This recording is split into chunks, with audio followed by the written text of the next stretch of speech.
Camp Randall, and they come out on the losing end of it back-to-back weeks, obviously against Michigan and Ohio State. It's tough to come back from that, but Paul Chryst has been confident in this team. He says, you know, sometimes these players get over these losses a lot easier than the coaches do. We'll see how they respond early.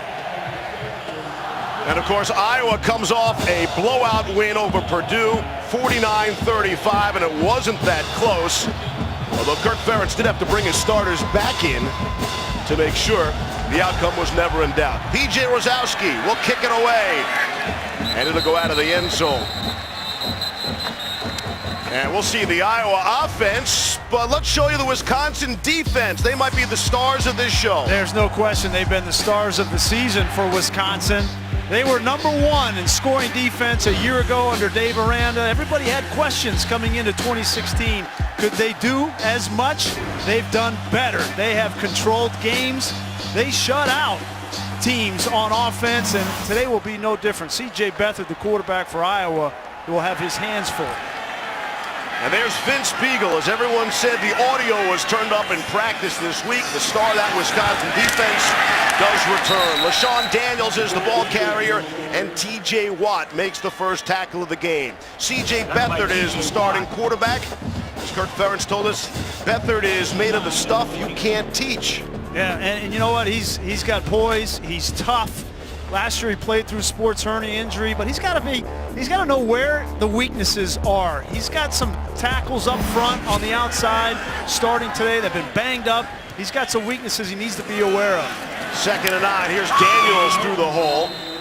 Watt makes another stop. We'll see a couple of backs, LaShawn Daniels and Akram Wadley, in there for Iowa. There's no question the strength of the Wisconsin team are their linebackers, especially their outside linebackers, T.J. Watt and Vince Spiegel. And as I mentioned, this Iowa offensive line, Boone Myers out for this game, so Cole Croston will start at right tackle, and Ike Butker will start at left tackle, both new positions for those guys. Tall assignment. 3rd and 6 for Beathard out of the gun. Wadley is the single setback. Beathard with a good pocket to operate in. Pass is incomplete. Was looking for Riley McCarron and could not complete. And that's been a problem all season so far for Beathard in this offense. Dropped balls and opportunities for these receivers to go up and make catches on 50-50 balls, and they're failing to do so at an appropriate rate, if you will. So it's something to monitor throughout this game. Beathard, a lot of people think not having the year that he should be having, but a lot of it has to do with injuries at wide receiver and just a lack of playmakers. So it's a 3 and out for Iowa to start. Ron Caluzzi will punt it away. Corey Clement will call for the fair catch. And therefore, Alex Hornibrook and Wisconsin will start with pretty good field position. Again, we'll see how Hornibrook and company bounce back. The redshirt freshman making his 4th career start. How about his first 3 starts? At Michigan State, at Michigan, home against Ohio State. Welcome to the show, kid. Yeah, and he needs to take what the defense gives him today. Put last week behind him. Look towards this game. He's got to get this offense back on track. I thought he made some great throws in that Ohio State game. Obviously, that last throw in overtime where he took the sack on 4th down is going to stick with him. He's got to put that behind him, come out and execute this offense. On 1st down and 10, out at the 34-yard line. And Hornibrook to throw on 1st down. And able to complete out to Jazz Peavy, and he's very close to a 1st down. Gain of 9, 2nd and 1 coming up. Yeah, Jazz Peavy, one of the definite impact players for Wisconsin offensively, along with Troy Fumagalli, excellent tight end, made a bunch of plays last week. And this defense for Iowa, they're getting better every week. Josie Jules, the unquestioned leader at the linebacker spot, and we know that the Thorpe Award winner from last year, 2015, Des King, probably be locked up most of the day on Jazz Peavy. 2nd and 1. This would be my favorite play call as an offensive coordinator. Lots you can do on 2nd and 1, and I guess that's one of the calls you could go with. That looks like something you would call right there. Come on, a little more exciting, play action, take a shot downfield. Does the job, though, gets the 1st down. Hornibrook's gotten better each week, Steve. He didn't start the year, obviously. We need to refresh. Bart Houston started the LSU game and won that game for Wisconsin. Hornibrook has come on now in the last couple of, not only a redshirt freshman, but having to go through the schedule that Wisconsin has played, right? The 4 top 10 teams that they've played, and he has consistently gotten better week in and week out. 5 to snap it.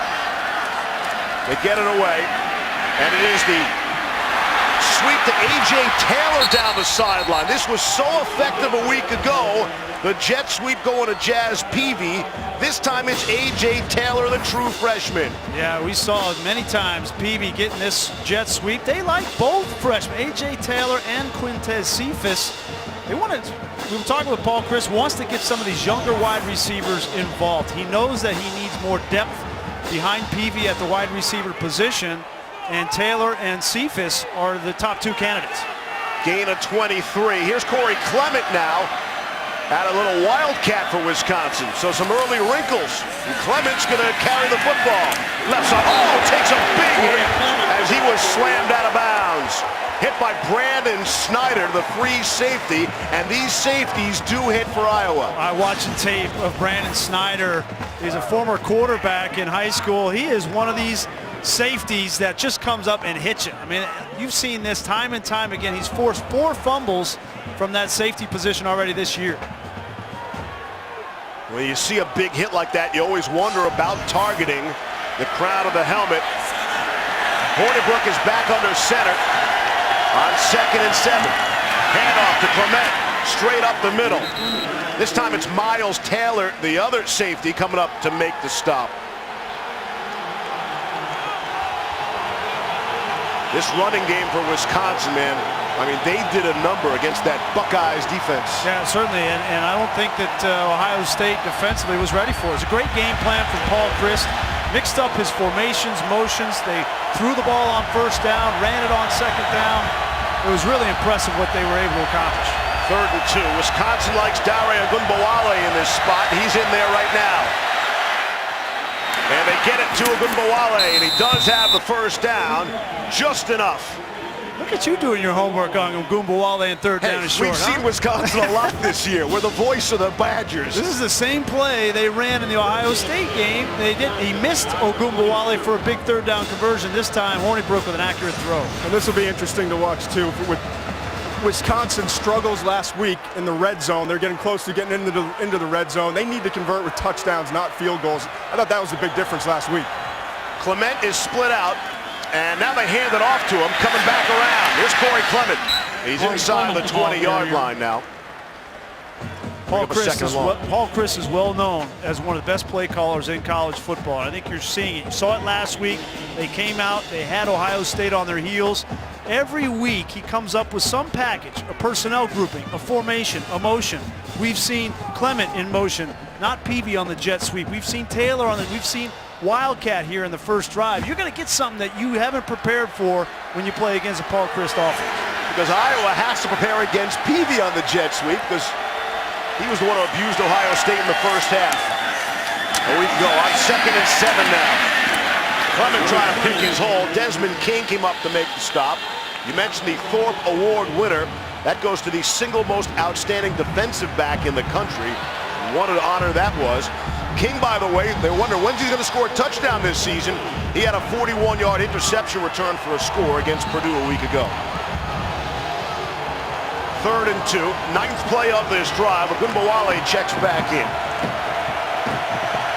It's interesting, 3rd and 2 here. You come out with a spread set in the shotgun.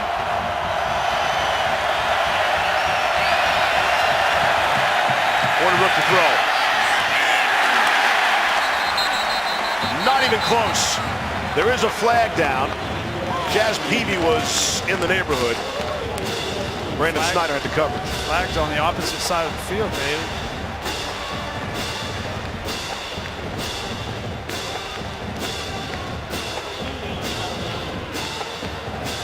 Illegal formation. Offense. More than 4 men in the backfield. Penalties decline. 4th down. It's a big stop there for Iowa. Defensively, you come out, you take the initial wave of new looks from Paul Chryst. They go right down the field, but you're able to come up with a 3rd down stop here and force a field goal attempt. Now you get on the sideline with Phil Parker, defensive coordinator, and adjust to what you've seen. This will be from 32 for Andrew Endicott. No Rafael Gaglianone, the star kicker for Wisconsin, had back surgery. He's done for the season, so it falls on Andrew Endicott out of the Connor Allen hold. No good. inexperienced plays kicker. That's the first miss from Endicott, and still ranked 10th in the country. That speaks to the Badgers and how top-heavy and how terrific the Big Ten is this year. Certainly is, and this is basically a de facto elimination game in the Big Ten race. Even at 1-2, I think Wisconsin needs this. They play Nebraska next week. Obviously, they would have to win out and need Nebraska to lose another game, but Nebraska plays Ohio State as well, so certainly Wisconsin's not out of the Big Ten race and not out of the national championship race for that matter at 2 losses. And Iowa feels the same way. If they win out, they feel they'll be in the consideration. Let's get an update. Here's Adnan Burke.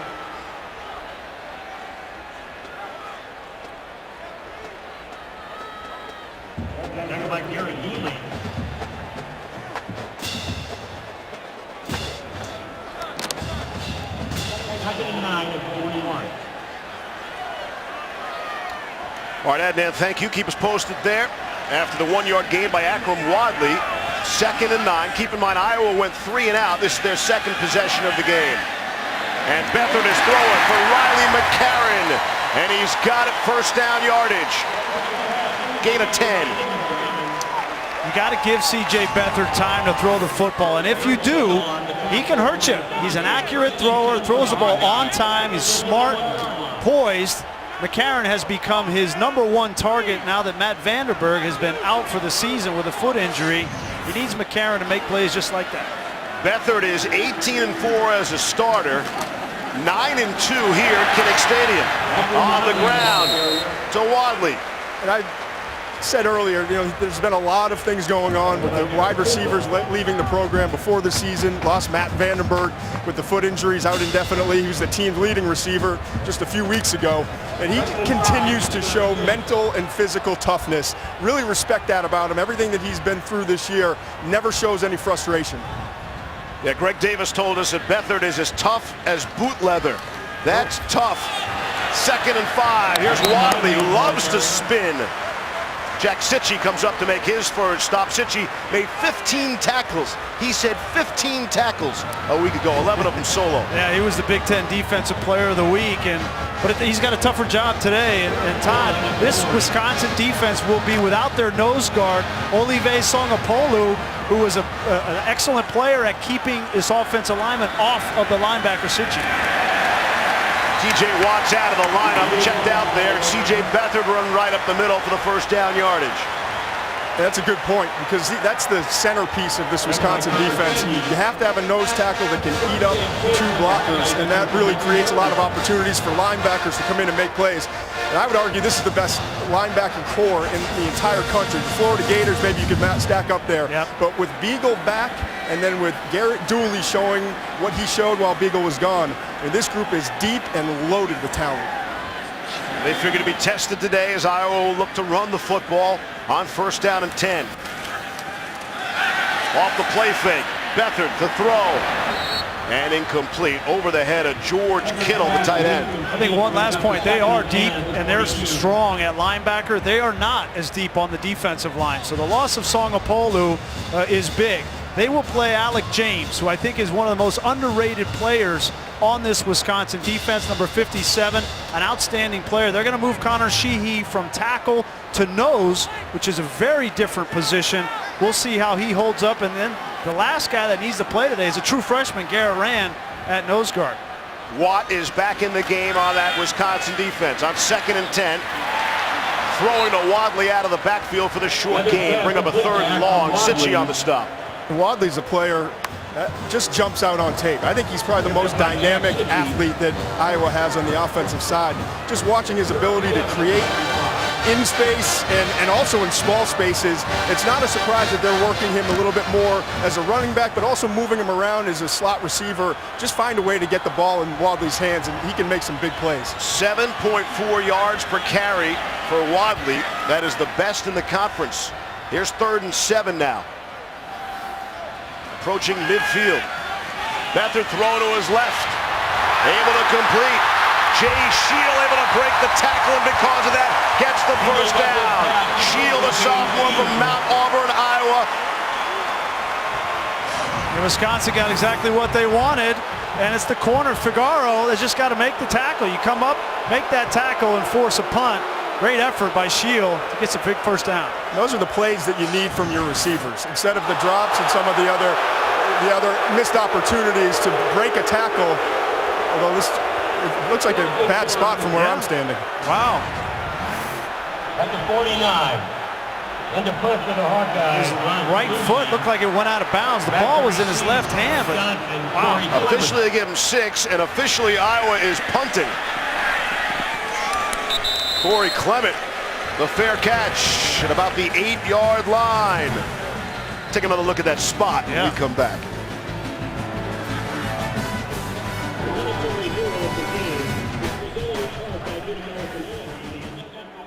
Where that football was, he had to get to about the 40. We'll take a look at it after this play.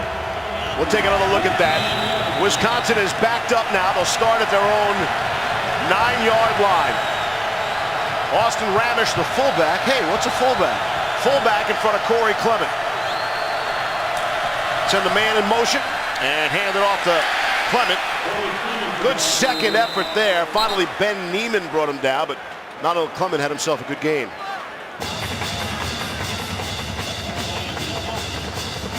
Let's go back and take a look at that last third down play by Shield. Take a look at his right foot. His right foot not out of bounds there, but the ball has not gotten across the first down. That's tough to tell. I'm not going to second guess the official on that one because he had a much better look than we do, but certainly you'd love Shield to dive forward to get that first down.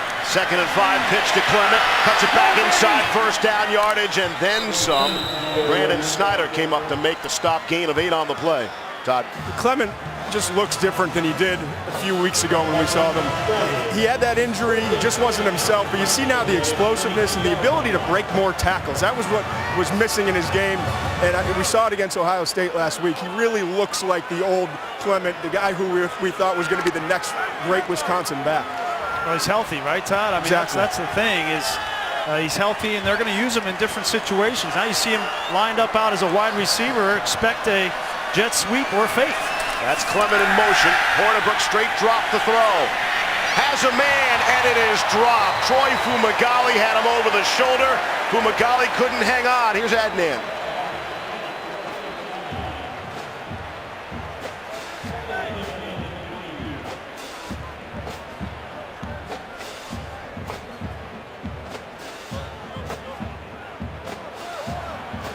All right, Adnan.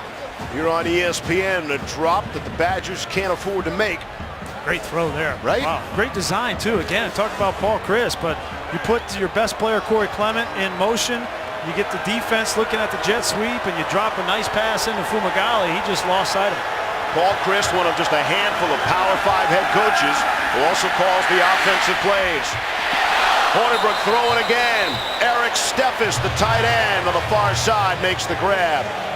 Wow, he got lucky there, Hornibrook. That's a late throw in the flat. Maben was in good position, but look at the placement of that ball. Maben didn't look like he got a good jump on it. Nice job by Steffes to control that ball and get a foot down in bounds, but Hornibrook got away with one there. 3rd down and 4 coming up.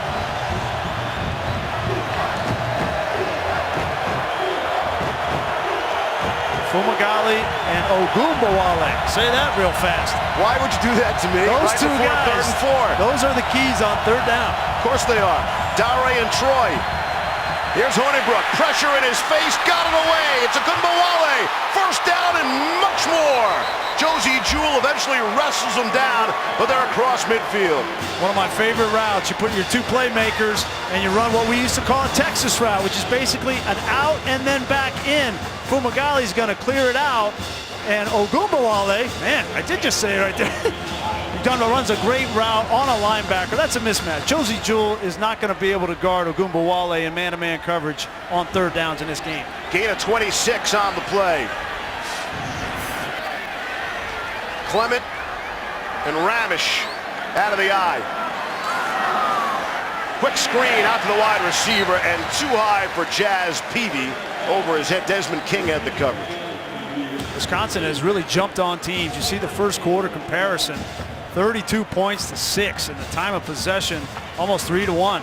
The problem is that when they've gotten down inside the red zone, putting that ball in the end zone. We talked about it against the Ohio State last week, kicking the field goals. They've already had it happen on their first drive. They need to sustain drives and get touchdowns, not field goals. 2nd down and 10. Just across midfield. Here's Hornibrook. Looking to his right and throwing that way to Ogunbowale. Stays in bounds, has the first down. Miles Taylor on the stop. Gain of 12. We talk a lot about Corey Clement and the big offensive line and running the football, but this Wisconsin offense is growing. They are maturing and they are morphing into a balanced offense. They're throwing the football on first down. Paul Chryst trusts Hornibrook to execute in the passing game. Oh, and Hornibrook's doing such a good job under pressure. He has really since his first start against Michigan State. That was just another example, taking a big hit, popping right up. Down to 2 minutes to play here in a scoreless first quarter. Hornibrook feels the pressure, gets away from it, lofts it down the middle of the field. Too much for Jazz Peavy. Anthony Nelson had the pressure. Anthony Nelson, the defensive end, redshirt freshman, comes off the edge, going up against probably the weakest of this offensive line is the right tackle Maxwell. He struggled last week against Ohio State in that fierce pass rush, but again, Hornibrook slippery, gets rid of the football. Marty just handed me this note. Wisconsin 6 straight passing plays. That can't be right, can it? Badgers? Marty's never wrong. 6 straight passing plays? Check Elias, see if that's the first time in history. Here's Clement on the pitch to the left side. He is rocked down to the 35. I think it's a sign of the confidence in the quarterback that Paul Chryst has in his young quarterback, and he's on. He threw a great ball to Fumagalli, dropped it. Comes back with a big 3rd down to Ogunbowale and hits it. And I think he's going to continue to give his quarterback more pass plays as long as he shows he can execute. No doubt there'll be one here. 3rd down and 10. 10th play of the drive. Again, Wisconsin had a long drive the previous time and couldn't make the field goal. They're rushing just 4. Hornibrook steps up there. He was pounded, and there's a flag. Josey Jewell got him. Might have gotten him too good. Boy, Hornibrook was in a vulnerable position, and it certainly looked like Personal a nasty foul. hit. Targeting defense, number 43. That previous play is under further review. Keep in mind that Josey Jewell was disqualified 6 plays into the opening game, opener of the season, for targeting. And we'll look at this one more than one time. These officials are taught to, when in doubt, throw the flag. So they're going to throw the flag. There's no question about that. But you know, when it's a quarterback and they're throwing the ball and they're in that vulnerable position, they're going to get the benefit of the doubt. But I'm not so sure that Josey Jewell is targeting right here. Let's take a look. He comes in and looks like his helmet is in the chest, which is a fair, I mean, obviously that's not a late hit. Okay, so let's take that out of the equation. He does not use the crown of his helmet. His face mask is on his chest. That's another tenet of targeting. And he doesn't, in my opinion, that's a clean hit. I'm with you. I did not see crown of the helmet there at the contact point. Again, it's important to see that he hits with his face mask and not the crown. He hits him in the chest.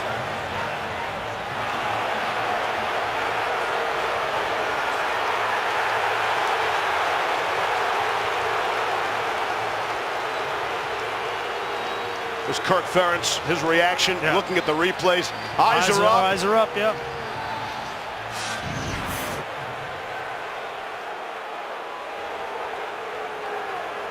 After further review, it was determined that the contact was to the shoulder area. The targeting call is reversed. Number 43 remains in the ball game.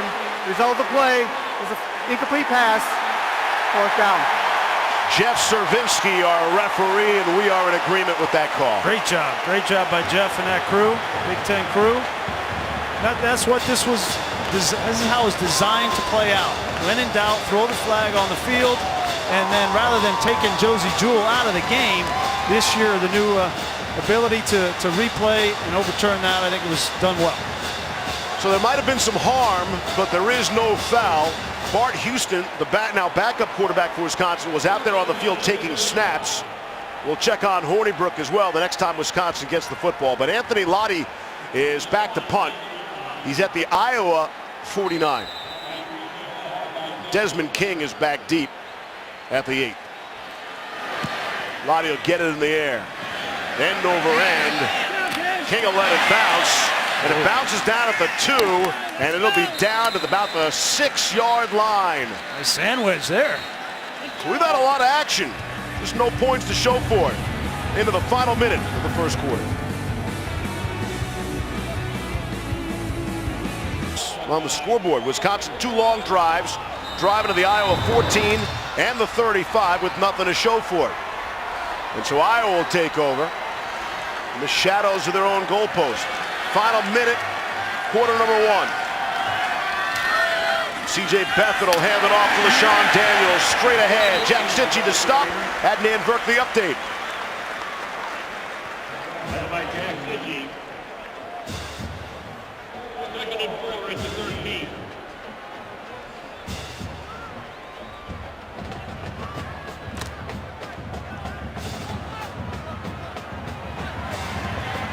See how late Adnan and the boys were up last night? That game took forever. Oregon and Cal, double overtime. Yeah. Handoff to Daniels again. Cichy again on the stop. Did they get to the over in that game? What was it, 89? Yeah, somebody said it was the largest over in college football history, and they did go over thanks to double overtime. Hey, we're down to the final 5 seconds of Iowa and Wisconsin. We haven't even mentioned what this game is all about. It's all about the Heartland Trophy. Does anybody know what that really means? We had a hard time finding some answers on that this week. We're scoreless after 1.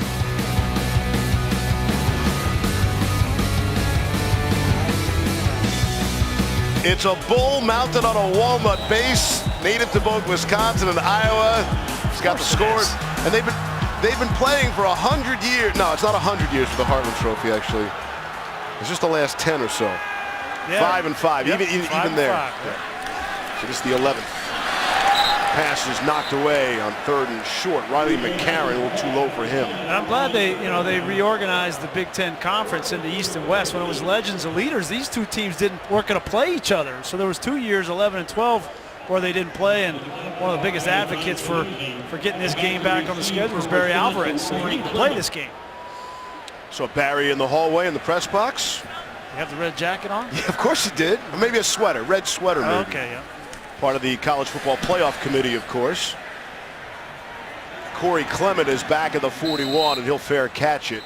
And that's where Wisconsin will start. All right, we'll step aside again early on. Only takes Second one quarter. to get party going. You know that, Lee. Yeah. Wow, that guy's really tall, too. Quarterback change for the Wisconsin Badgers. A senior, Bart Houston, is going to come out and take this series.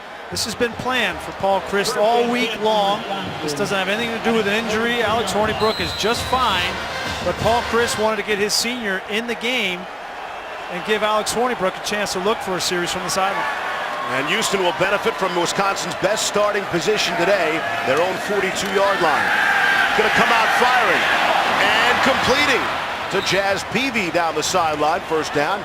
You like throwing an extra package in there for the backup quarterback? Not a huge fan. Not a huge fan, especially with a redshirt freshman in Alex Hornibrook, who's really played well. I mean, hasn't been perfect, but he is the clear future of the Wisconsin Badgers. And I understand Paul Chryst is a great coach, and I understand, trying to get, your quarterback to the sideline, let him calm down a little bit and watch the game. But I think it does take some rhythm away from Alex Hornibrook.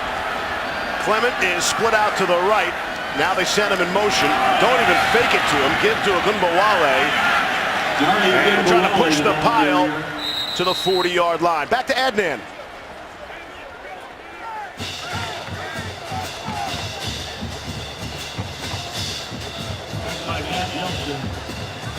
And Will Bauer. 2nd and 4 at the 40. Adnan, thank you. We wondered about NC State. How would they come back? What would their hangover be like this week? Yep. Similar to Wisconsin's position Badgers are scoreless here on 2nd down and 4. They shift Ramish to the left and hand it off to Clement going in that direction. Just shy of the 1st down marker. Bring up a 3rd and 1, let's say.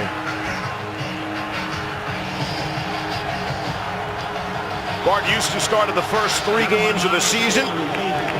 We met with him prior to the game at Lambeau Field. Dad's favorite player growing up, Bart Starr. Senior quarterback, first career college start at Lambeau Field. And they win the game. That was simply amazing. 3rd down and 1. Let's see if they let Houston throw it here. Ramish, the fullback, to the right. Clement, ball carrier. Very close. Strong, stout defense there by Iowa. Faith Ikakatiki leading the way. Yeah, Ben Niemann, the linebacker, came up and stoned Ramish, the fullback. This is one of those games where you're going to want to keep your eyes on the fullbacks and linebackers. Ramish on Jewell and Niemann. And I think that's going to be close, but great play by Niemann.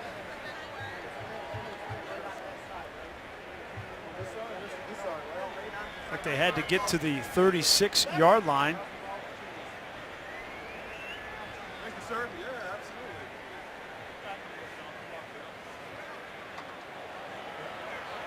absolutely. Ooh, wow. Great look from the sky cam, too. Yeah. Take a look at Ramish here and Niemann here. Great collisions all game long. Keep your eyes on those linebackers and fullbacks, and Niemann definitely won that one.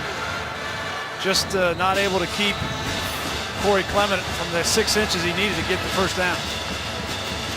Ben Niemann made 11 tackles in the 3rd game of the season. He's 4th in tackles for the team all season with 42 coming in.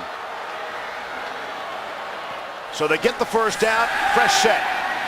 Houston throwing to Clement out of the backfield. And he's out to the 27-yard line again. It's Niemann on the stop. These nakeds are a big part of the Paul Chryst offense. When you run the ball as successful as Wisconsin does last week and so far in this game, the naked becomes a stinger. It's difficult. I'm dying to ask you to explain to the people what naked is. It's a naked bootleg. Oh, I see. What did you think it was? Well, I didn't know which direction you're going. Haven't been around you that long. Naked means the quarterback's coming around and there's nobody blocking the edge, so he's naked out there. I got you. He's all by himself. 2nd and 1. Handoff, Clement. Administering some punishment himself, not looking to avoid it. Desmond King stopped Todd. And Clement, again, running hard. And you see this is a physical Iowa team, and this is going to be a 4-quarter challenge for Wisconsin running the football. They had a great game last week running the football. First time, really, I thought all season long that they were dominant in the run game. But today, it's a little bit of a different animal. This Iowa defense is starting to play better versus the run. It's 3rd time, Todd, that they've been down here in this position, right? So this red zone needs to be better for Wisconsin. They miss a field goal, they get pushed back and have to punt. See what they do here on 1st down. 9 first downs for Wisconsin to Iowa's just 2. Clement's been the workhorse. Give it to him again. Not much doing there. No, and I think what you see from Iowa defensively and Phil Parker, their defensive coordinator, he knows that his corner, Des King, is better than any receiver that Wisconsin has. So he's going to lock him down, and he's going to put 7 or 8 guys in the box to stop Corey Clement. Parker's been around a long time, been a part of a lot of these rivalry games against Wisconsin, and knows exactly what Paul Chryst wants to try to accomplish. Desmond King had 2 interceptions against Wisconsin last year. That was a 10-6 thriller at Madison. Turnover plagued for Wisconsin. That cost them the game. 2nd down and 8. Houston throwing. Got a man. It's Fumagalli. Did he get there? Touchdown, he did. The officials have signaled touchdown, Wisconsin. What a creative play from Paul Chryst. I haven't seen this play all year from Wisconsin. Fumagalli gets the ball, reaching for the end zone. Knees are not down. The ball crosses the end zone. What great effort from Fumagalli. That's a touchdown. Hand is okay. Hand is all right.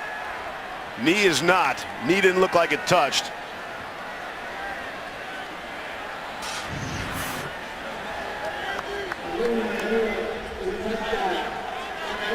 Under further review. They're going to take a look at it. So Bart Houston comes in and leads as of now as a 58-yard, 8-play drive, ending with a 17-yard touchdown pass to Troy Fumagalli.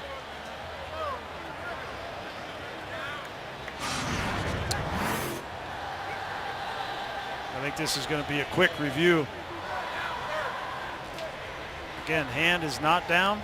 Knee is not down. That ball is across the goal line.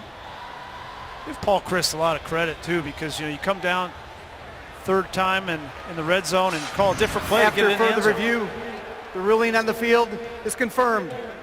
Touchdown, Wisconsin. Grease, what a day you're having too. You're 2 for 2 if you're scoring at home, people. You're on fire. Just give it time. It's a long game. A conference with the replay official before the game. We got on the same page, Yep. so we're all set to go. Got it. Bart Houston, how about that? Now, what do you do next series? Yeah, What do you right? do next series well, now? That's the problem, Comes in and then has a good series, and Andrew everybody's saying, why don't Endicott you keep him in there? boots it through. Maybe Alex Hornibrook isn't so confident all of a sudden because Bart Houston came in. Just threw a 17-yard touchdown pass. 7-0. Valerie.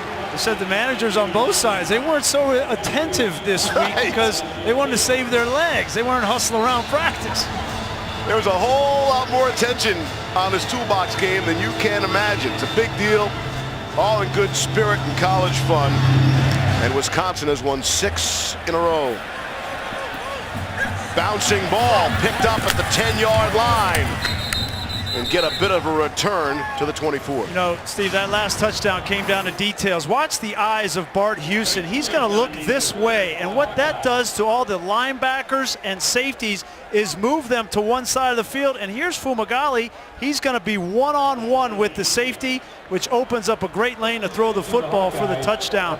The details of playing quarterback, that's what Paul Chryst emphasizes, and that time Bart Houston did a great job with his eyes moving the defense. So let's get ahead of this, Grease. Who's Chryst throwing out at quarterback next series when they have the ball? It's tough to say. I would think you would go back to Hornibrook. I think you say, Bart Houston, you got one series, take all the decision out of it, tell them before the game you're going to have one series, then Hornibrook's back in. Handoff to Wadley. He's got the speed and he's got the moves. Second and short coming up at first. Adnan.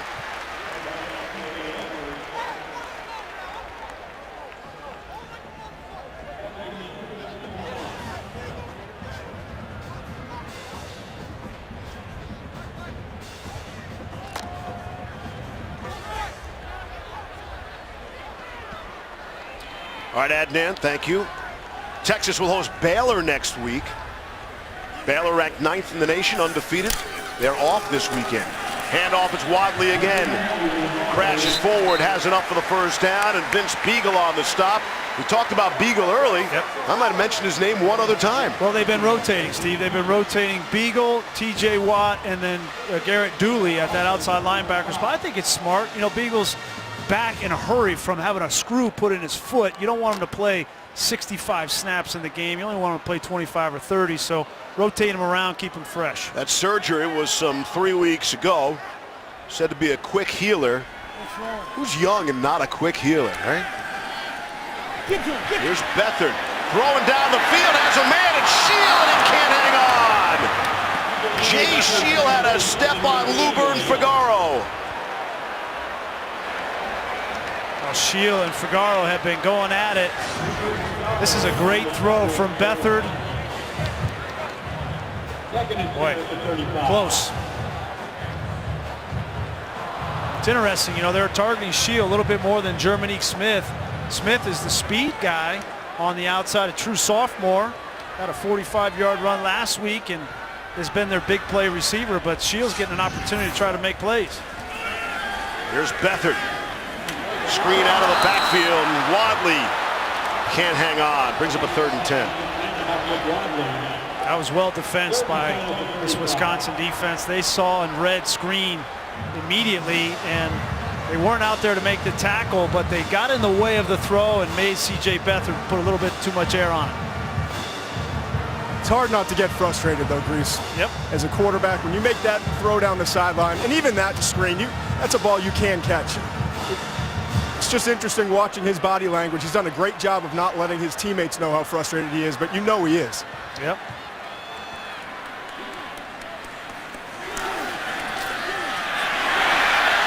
Beathard in all sorts of trouble, trying to run out of it. Got a lot of the yardage back, but not enough to get the first. Jack Cichy brought him down. You know, frustration, Todd, you can't let it get in your head and take you out of your reads. That time I felt like he had McCarron coming on a shallow cross, hoping for a potential first down. You'll see number 83 coming across the screen. And his eyes go down and starts to look at the rush, and it's tough. Ron Caluzzi gets it away. Clement will let it bounce. Takes a high bounce, then a big Iowa bounce, and an Iowa roll all the way down to the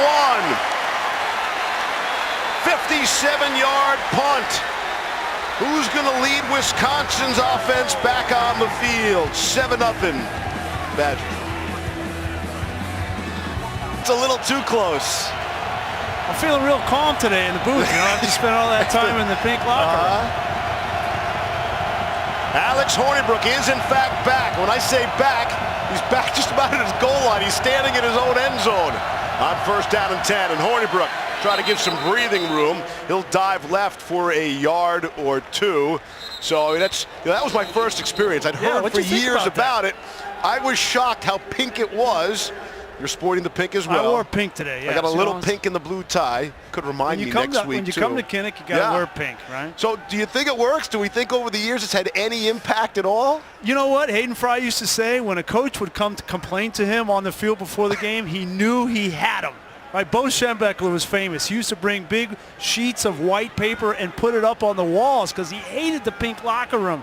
But no, it didn't have much effect on him. No, you of course never lost the game in the stadium, I'm sure. There's so much locker room hijinks over the years in the NBA. You hear about it all the time, and you see there's an injured Hawkeye down. That's Nathan Bozada, the junior from Howells, Nebraska. He's a big part of their defense. While he's attended to, we'll step out. Hawkeyes trailing by a touchdown. Underneath him.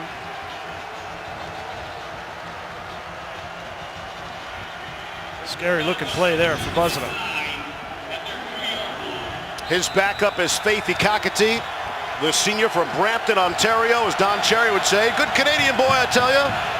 Adnan will agree as well. On second down and 9. Give to Clement. Able to leap over a couple of people like Jaleel Johnson.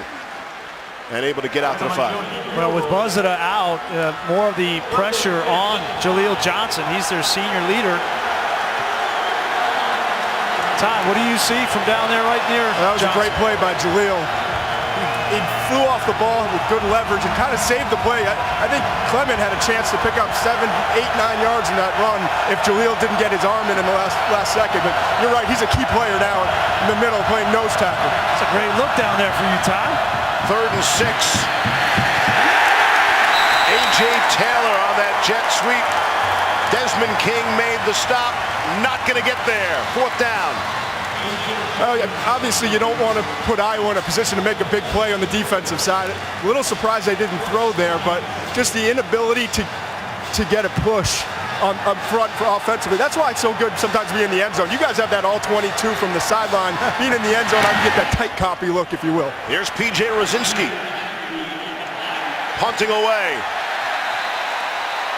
Great field position upcoming. There is a flag down back of the 12-yard line. Rosowski got it away. Well, it was such a bad punt that if that's against Wisconsin, I'm sure that Kirk Ferentz will decline it. Let's see. During the kick, holding, return team, number 27. 10-yard penalty from the end of the kick. Iowa ball, first down to 10. First accepted penalty of the game. Here's another good old Canadian boy, I tell you, Adnan Virk.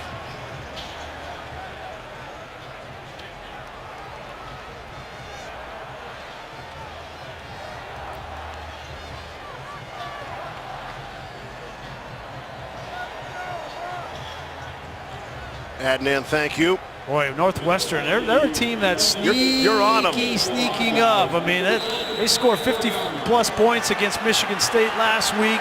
They have already beaten the Iowa Hawkeyes, and next week's big game against Ohio State. Iowa's best starting field position today at the 44 of Wisconsin. Handed off to LaShawn Daniels. Gets out to the 40. TJ Edwards makes the stop. You know what I was saying before, it's so good to be in the end zone. I think the trenches also reading quarterbacks' eyes on drops, but there, Reese, we talked a lot about how this Iowa offense, when it's working in the run game, do a great job with that zone blocking, pushing off into the double teams and getting off to the second level. So far today, they're struggling, I think, up front to be as effective as we've seen the last couple of games. Yeah, it's tough against this defensive front. Beathard throwing. What a grab by Riley McCarron. One-handed catch and then 10 toes down the sideline. Just a playmaker. You know, he's only 5'9", 186 pounds, and he's having to take over for Matt Vandenberg. Big shoes to fill. They'll throw this 3 or 4 times. It's an extended run. It's a run-pass option, or Iowa's version of it. McCarron just sticks that mid out there and snags it. Gain of 11 on the play. By the way, I think that's the most Todd McShay's been in the end zone. He didn't spend much time there in Richmond. Deepest penetration so far for Iowa. Here's Daniels trying to break free. John Daniels, the ball carrier. And gets pushed back, and now they blow the whistle. Crowd wanting a penalty call. Okay, go ahead, Todd. I know you got something to say. I was just going to say it was a nice kick-out block by the left guard. They do a good job on pulls and also on movement stuff with the zone blocking, always moving east to west, but then trying, as I said, to peel off those double teams and get a blocker out to the second level. And there, Daniels really benefited from some good blocking up front. Looked like Todd was sneaking up on the official there for a second, too, I thought. I'm always trying to hide away from these guys. Brady Ross and Akram Wadley. And it's second man through Wadley. He'll spin around again. He's certainly good at that. Looks like he's really short. I mean, just short of the first down. It's interesting that they use Wadley in these short yardage situations in between the tackles. You would expect for it to be LaShawn Daniels. Daniels goes 225 pounds, and Wadley is 190, soaking wet. I think they're going to measure this. The other thing that's good being down here on the field is just listening to the hitting. We had a great game last week with Clemson, NC State, and that NC State defense. You could just hear the hitting from the first snap. And today, with both of these teams, obviously two of the most physical teams in college football, you can just hear it. It's just a little bit louder, the cracking of the helmets and the shoulder pads. Well, you got the best linebacking core in college football for Wisconsin, and then you got the fullbacks, Kulik and Ross and those guys coming up on the second level. You're going to hear some hitting. We like just parachute you into the stadium with that look, right onto the football.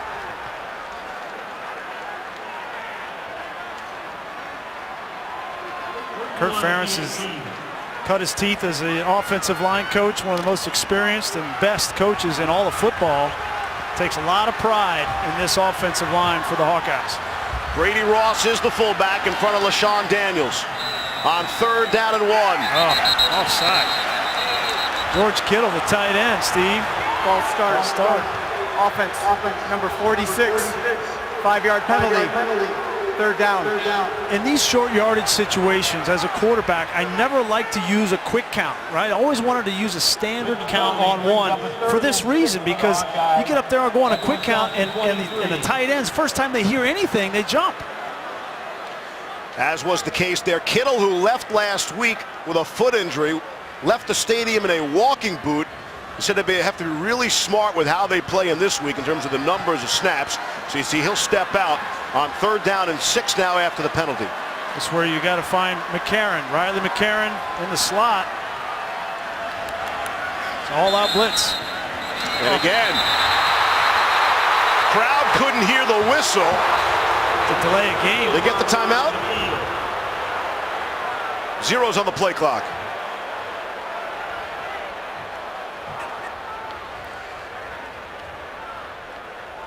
Prior to the ball snap, timeout. Iowa. Their first of the half. Good timeout. Well, it was a big missed opportunity for C.J. Beathard. He had exactly what he wanted, had Riley McCarron matched up against an all-out blitz, and you just got to keep your eye on the play clock. His coach is saving from the sideline. There's nobody back here, right? And here's McCarron. He's going to come. He's wide open. And C.J. Beathard does a nice job of recognizing it's going to be a touchdown, Steve.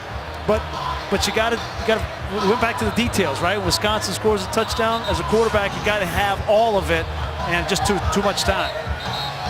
Right, it was going to be a touchdown unless it would have been a delay of game penalty. Right. Unless you got it in that because you have to take the timeout.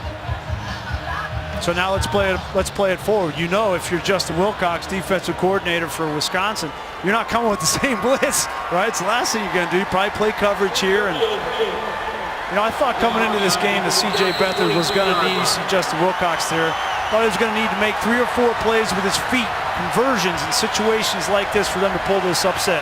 See if he uses it here. 3 receivers, bottom of your screen this time. 10 on the play clock for Beathard to snap it out of the gun. Good protection, now it breaks down on the run, and he'll throw it away. I'm not so sure he couldn't have used his feet right there, Steve. You know, he's outside the pocket. Obviously, Watt's a good player, but you start running there, and there's nowhere to throw the football. At least try to get the first down with your feet. See if he could. It was strange. His eyes dropped and then picked them back up. Boy, I guess he just didn't trust the speed to get to the outside, Todd. Here's Keith Duncan, the field goal. I wonder if Parsegian, how many he won. That's a good question. 7-3, Wisconsin. Under 4 to play here in the first half. Again, it was a 10-6 matchup a year ago. No one would be surprised this holds up as the final score. Austin Ramish doing his thing, the fullback out of the backfield. I really like Austin Ramish. He's a very versatile tool for this Wisconsin offense. You see him, obviously, as a lead blocker quite a bit for Corey Clement and Agumbawale. You see him score touchdowns down inside the 5-yard line on that little dive, but he's also a great receiver. That time, they get him a screen, big first down.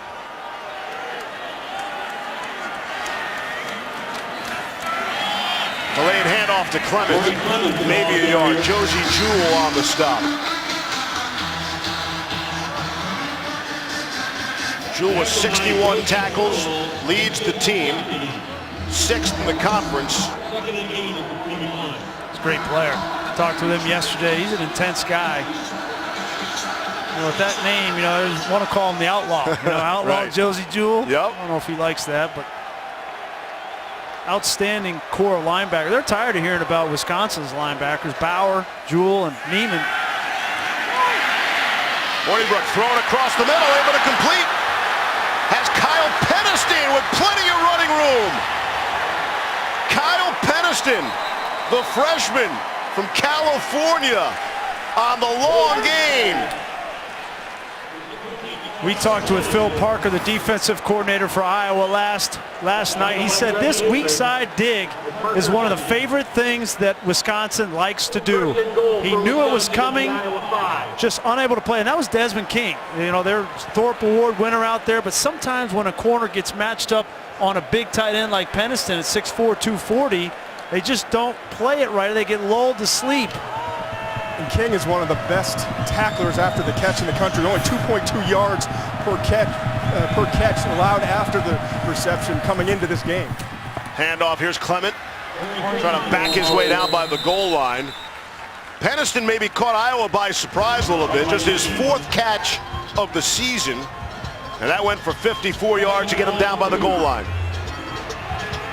Where we were talking about Ramish. They love the quick hitter to the fullback inside the 3. And that's who it goes to, Ramish. Good call, Grease. Maybe gains a yard and some extracurriculars. Jewell at the bottom of the pile. We were talking to Josie Jewell last night. He mentioned that quick hitter by Ramish, so he was not fooled. He anticipated it and stuffed that hole. Wisconsin taking their sweet time. They have 3 timeouts. See, 1:15 left in the half.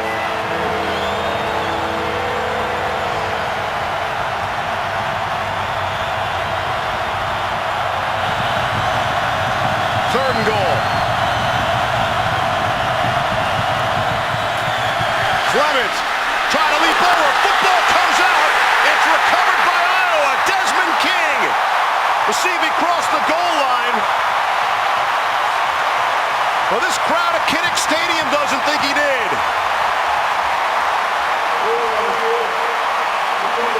We're going to have a great look at this from our sky cam right over top. It's probably going to be our best look. Here he is. He's going to get caught up, and then he's going to extend that ball out right there, and it's coming out before he crosses the goal line. It's a great look from our sky cam.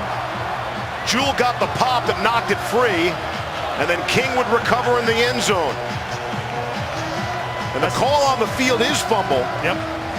Yeah, it is, and there's got to be obviously conclusive video evidence to overturn that, and that's the danger of extending that ball. The ruling on the field of a fumble recovered in the end zone for a touchback is under further review. If you extend that ball as a running back, you better make sure it crosses the plane, because the odds are that it's going to come out because everybody's punching at that football. Reese, I'm surprised that doesn't happen more, that the ball doesn't get knocked free. You see all the players, especially in the NFL, they do it all the time. Right. And guys, extend just the football. If this holds up, how about the red zone woes that Wisconsin's had now, really the last 2 weeks?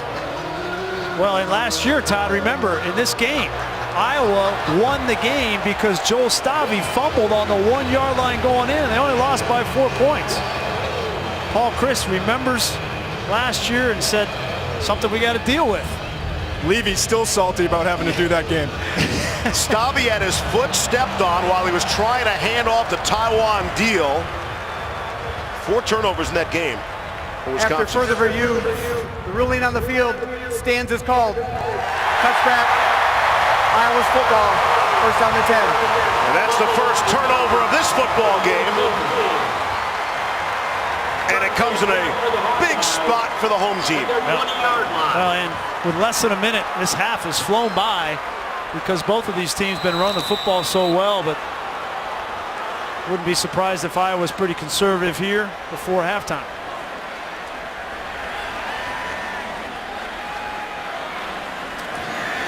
Beathard will hand it off to Akrum Wadley. Finds a seam and has the first down. Here's Adnan.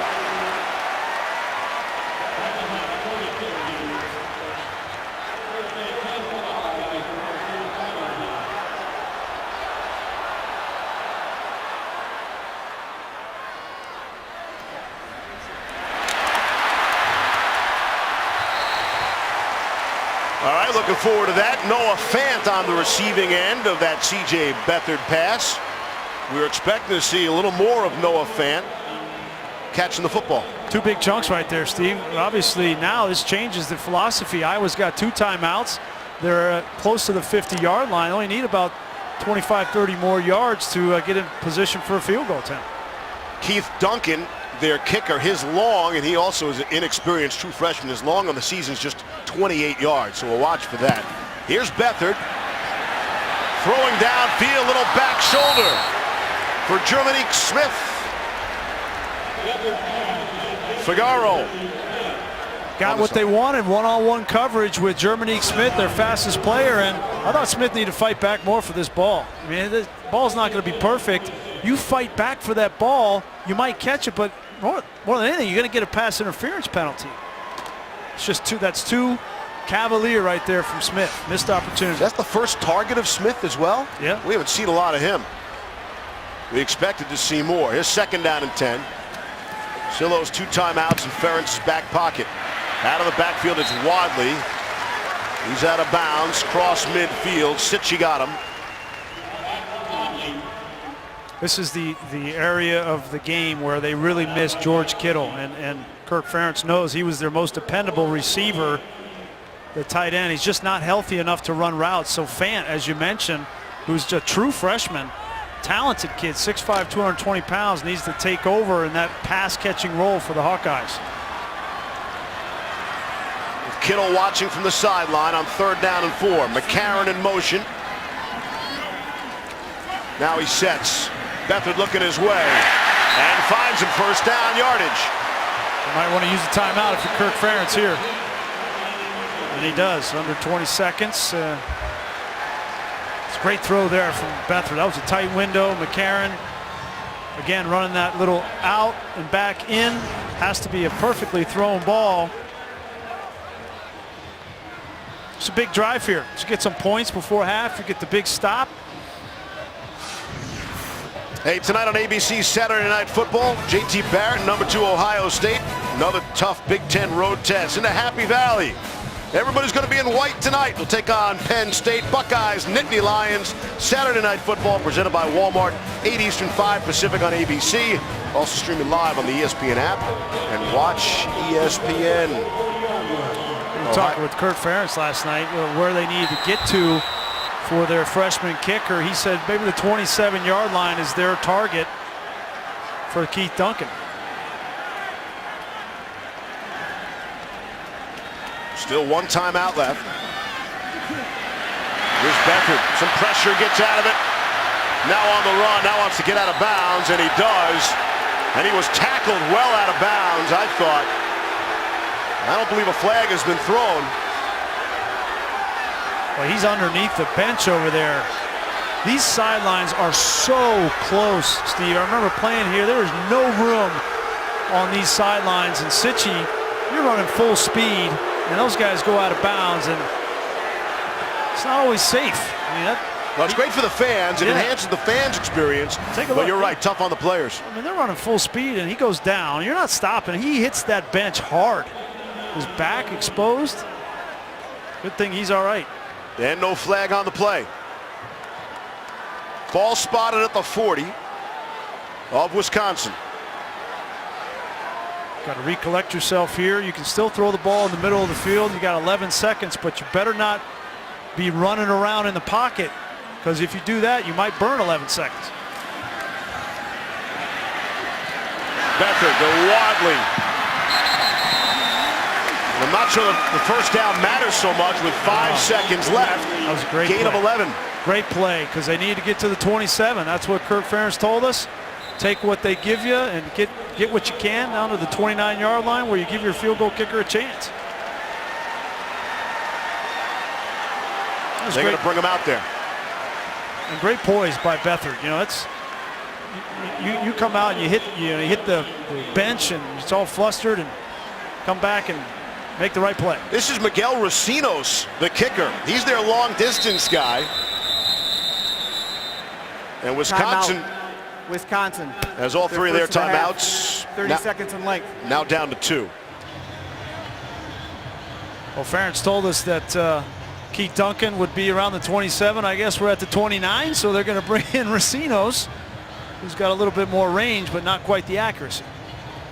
Recinos has only tried 1 field goal on the season and missed from 50.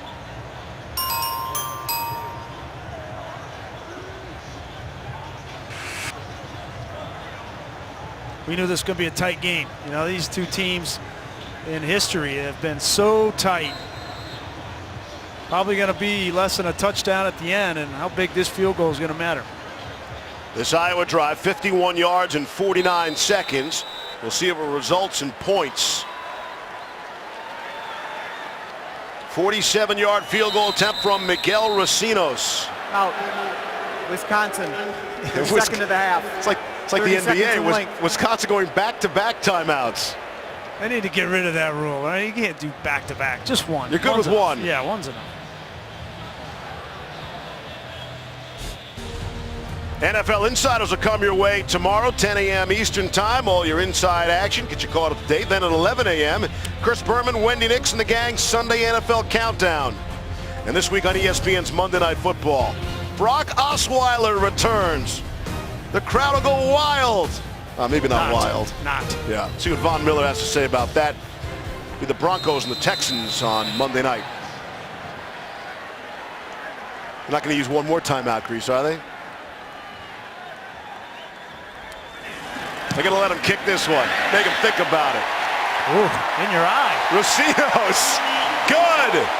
From 47. And at the half, it's a 1-point game. Go to Adnan Virk, Joey Galloway, Danny Cannell. Get ready for the Lexus halftime report.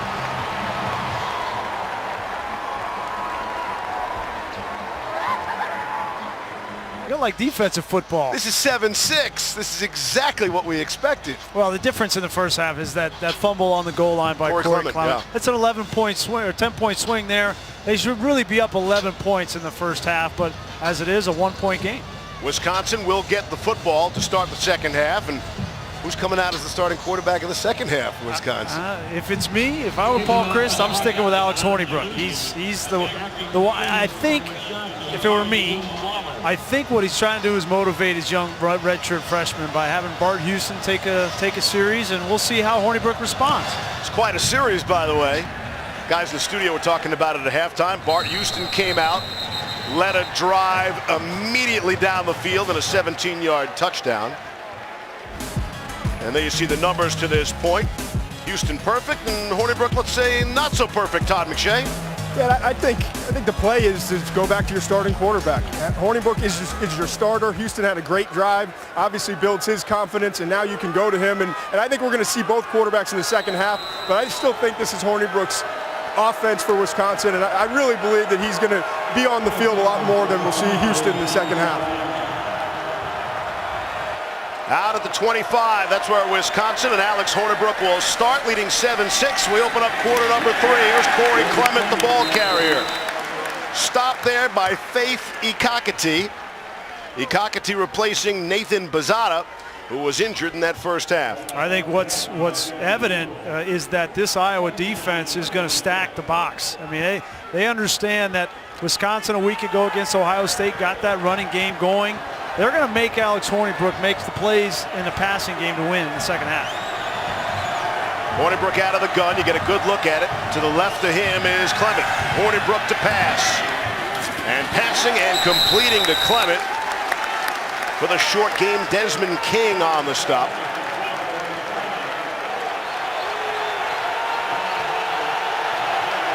Have a big third down here early in the second half. This crowd is getting into the game. Come out of the halftime, if you're Wisconsin, you have the football, you got to put a drive together. You don't want to go 3 and out, give momentum to the Hawkeyes. 70,585 in attendance at Kinnick Stadium tonight. 90th meeting all time. Here's 3rd and 7. Hornibrook throwing and completing. Dare Ogunbowale, as usual, has the first down. Well, Iowa has had no answer for this route. They talked about in the first half, just a little Texas route, which to me means go out and then come back in. They clear out with Peavy, they clear out with Fumagalli, and it creates a vacuum in the defense. Great design out of the bunch by Paul Chryst, and that's the 3rd time Ogunbowale's made him pay. That's a giant hole to work with right there. It's impossible against a quarter's look when you've got 3 guys coming out and then a back fills in. Right back to Clement on first down. Really going according to the script, right? Clement on 1st and 2nd, Ogunbowale on 3rd. Matt Nelson made that stop. Nelson goes 6'8". He is the tallest player on the Iowa team. Sophomore from nearby Cedar Rapids. And it's an advantage for him, obviously, in the short passing game. He can get his hands up. But I really think it's difficult to play the defensive end position when you're that tall because it's such a big target on your chest for the offensive lineman. 2nd and 7. Here's Clement.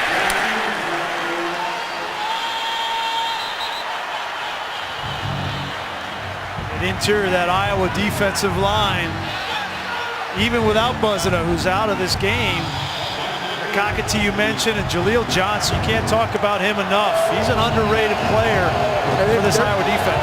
Sorry, they're just grinding out a few yards for each run on 1st and 2nd down, but it's setting up a manageable 3rd down. That's the key. I mean, it may not be pretty, picking up 2-3 yards on 1st and 2nd down each, but 3rd and 4 is really manageable for this quarterback. We'll watch for Ogunbowale again. Got to think Iowa's watching for him also on 3rd and 4. Out of the backfield, couldn't hang on to that one, wouldn't have had the first down anyway. Bo Bauer on the coverage. But it's a great adjustment. Ogunbowale's beat him coming to the inside 3 times. This time, you have to play inside if you're Bo Bauer because he's come in there, then you run to the flat. It was a great design play, just didn't come down with the grab. And to Todd's point, yeah, they're in 3rd manageable situations, but there haven't been explosive plays outside of the Peniston catch for this Wisconsin offense. Here's Lottie to punt it away. High kick, looking right into the sun. Desmond King, all sorts of problems.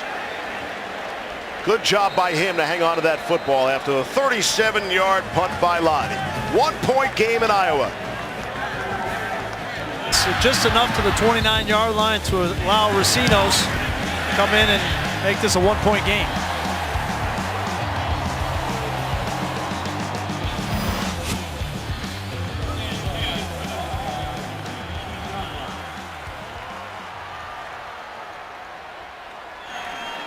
Here come the Hawkeyes on 1st down and 10.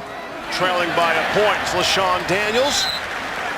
Stopped by T.J. Edwards after a gain of about 5. And there's an injured Badger down on the field. Boy, that looks like could be T.J. Watt. Yeah. Boy, T.J. Watt has had a career marred by injuries. The 2 knee injuries when he was playing tight end for Wisconsin. He was rolled up on the back of his legs 2 times, and that's why they ultimately moved him to defensive end. Paul Chryst came to him and said, listen, probably what's best for you and your knees is to go to the other side where people aren't coming up behind you, but you can actually attack people, and good to see him up and jogging off. Garrett Dooley replacing Watt for the time being. Keep you posted. Todd reporting from the sideline. Derek Tyndall, the cornerback for Wisconsin, has a right leg injury and will not return. So we'll watch for that. Titus Booker is in Tyndall's spot, the freshman from Round Lake Beach, Illinois. On 2nd down and 4. Hand off to Daniels. Football is out. No one knows it's loose. And Iowa, with Jay Shield able to recover that. Everyone's looking middle of the field at the pile, and that football scored it out. Boy, LaShawn Daniels was trying to get a few extra yards. And a hit right on the ball. That's Figaro, Lubern Figaro, the corner. And Shield was standing around. He just noticed it. The coaches may have helped him see that ball. Heads up. What are we looking at? The ruling on the field was a fumble recovered by the offense in advance. Is under further review.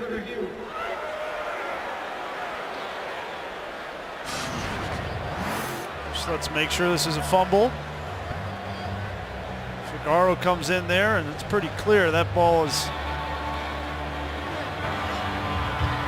And fumbling is something that's not taken lightly anywhere, but certainly with Iowa and the way they want to play, running the football and the physical attack and defense, they just can't afford. That's why Wadley, the backup running back, almost lost his job actually because of fumbles early in his career. And I guess ironically enough, he's the one who comes in now as they kind of punish Daniels for that last fumble.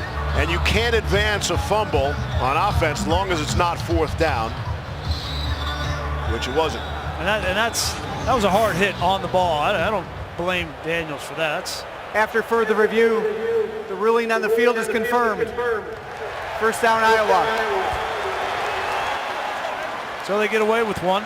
If they would have lost that ball inside their own 30, been tough to recover from. I hope that Todd didn't just jinx Akram Wadley there. You know, he's not going to mention how many touches he's had since he had his last fumble. It's been a lot, though. It's a good job by the young man. I do not believe in television jinxes. Beathard out to Riley McCarron. Gonna throw it. Wide to throw it. And he's dropped down. They wanted to throw the ball back to Akram Wadley and Riley McCarron. They're trusting him. You see him. Here comes Wadley out of the backfield. They're going to throw, but watch the safety here, Musso. If McCarron decides to throw this ball, I'm not so sure it wouldn't have been intercepted. That was a good job by McCarron of just taking the loss. You cannot afford a turnover there. You can't afford a loss of 4. Nearly turned it over the prior play on a fumble. Possibility of a couple of turnovers. But in the end, Iowa maintains possession. Here's 2nd and 14. And that pass is dropped for Wadley. Adnan Burke, take it away. 3rd and 15 at the 28.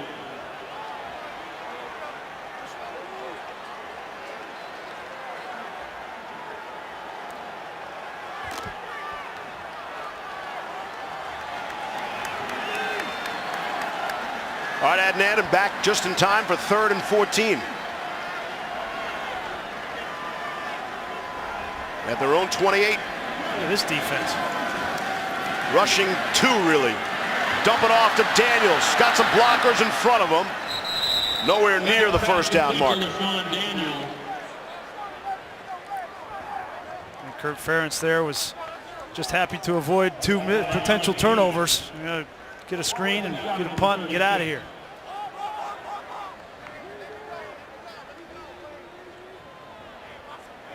Ron Calusi's been rather busy today. Chaz Peavy back deep to return the punt. See if he gets an opportunity. Oof. Tough punt, short. Wisconsin will take over with some good field position. And they'll do so with a 1-point lead. 7-6, of course it is.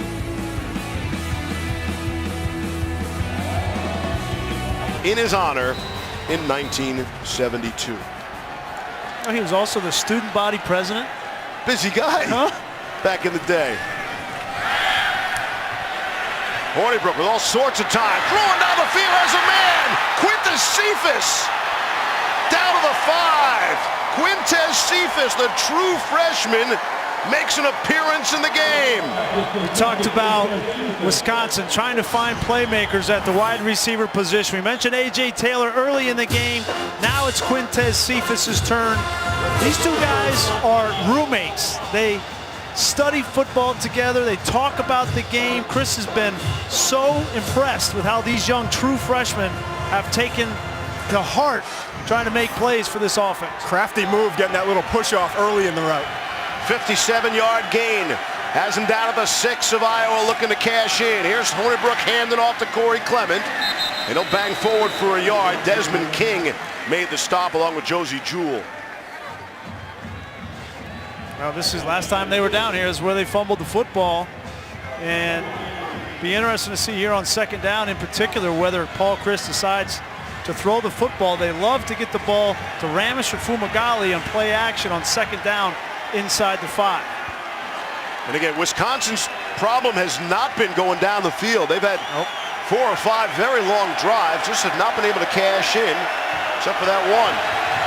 Ramesh in front of Clement. 2 tight ends as well. Handoff, it's Clement. And he'll be stopped at about the 2-yard line. Matt Nelson making the tackle. 3rd and goal. I've been impressed with the interior of this Iowa defensive line.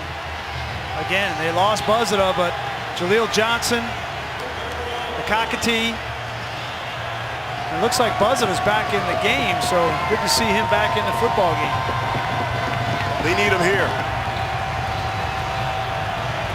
Great look. Yeah. The shadows, you see Wisconsin come to the line of scrimmage. There's 44 players out there. How's your 2 deep? 3 tight ends. Handed to Clement. Gave it to him. Touchdown is the signal.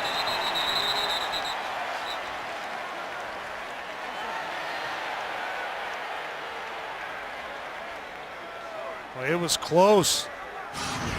I don't think he wanted to put that ball out again after fumbling the last time down, so he keeps it tucked high and tight. And I don't think he got in because he didn't reach out. The ruling on the field is a touchdown, is under further review. Jaleel Johnson takes on 2 blockers there, and he's the one that finally gets Clement to the ground. I'm not so sure that ball crossed. No, I'm with you. And you have to think that Clement was told, do not do that again with the football, extending it over the goal line. Jaleel Johnson, you can't see the ball from that angle, but you can see the effort of Johnson. It looked like the ball started to come out right there. Well, I don't know that there's enough evidence to overturn that call, though, Steve. And again, the call of the field was touchdown. Jaleel Johnson is one of the 2 players on this Iowa defense that the Wisconsin coaches said just jumps off the film at you. One of the guys that really were concerned with heading into this game today, and Johnson a big stop there. Or what we think is a stop, we'll see. Well, and that elbow comes down, which means he's down at that point. I could see this going either way.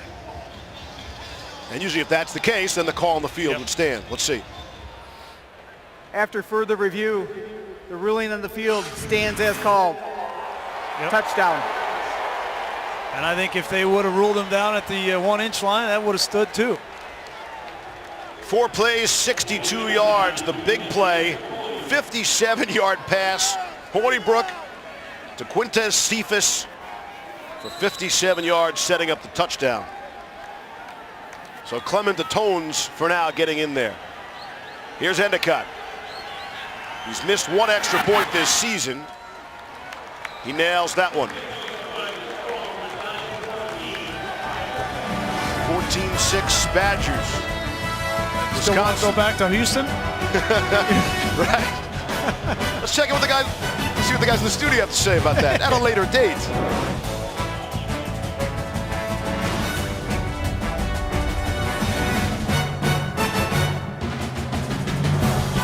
For doing that. 14-6 Wisconsin.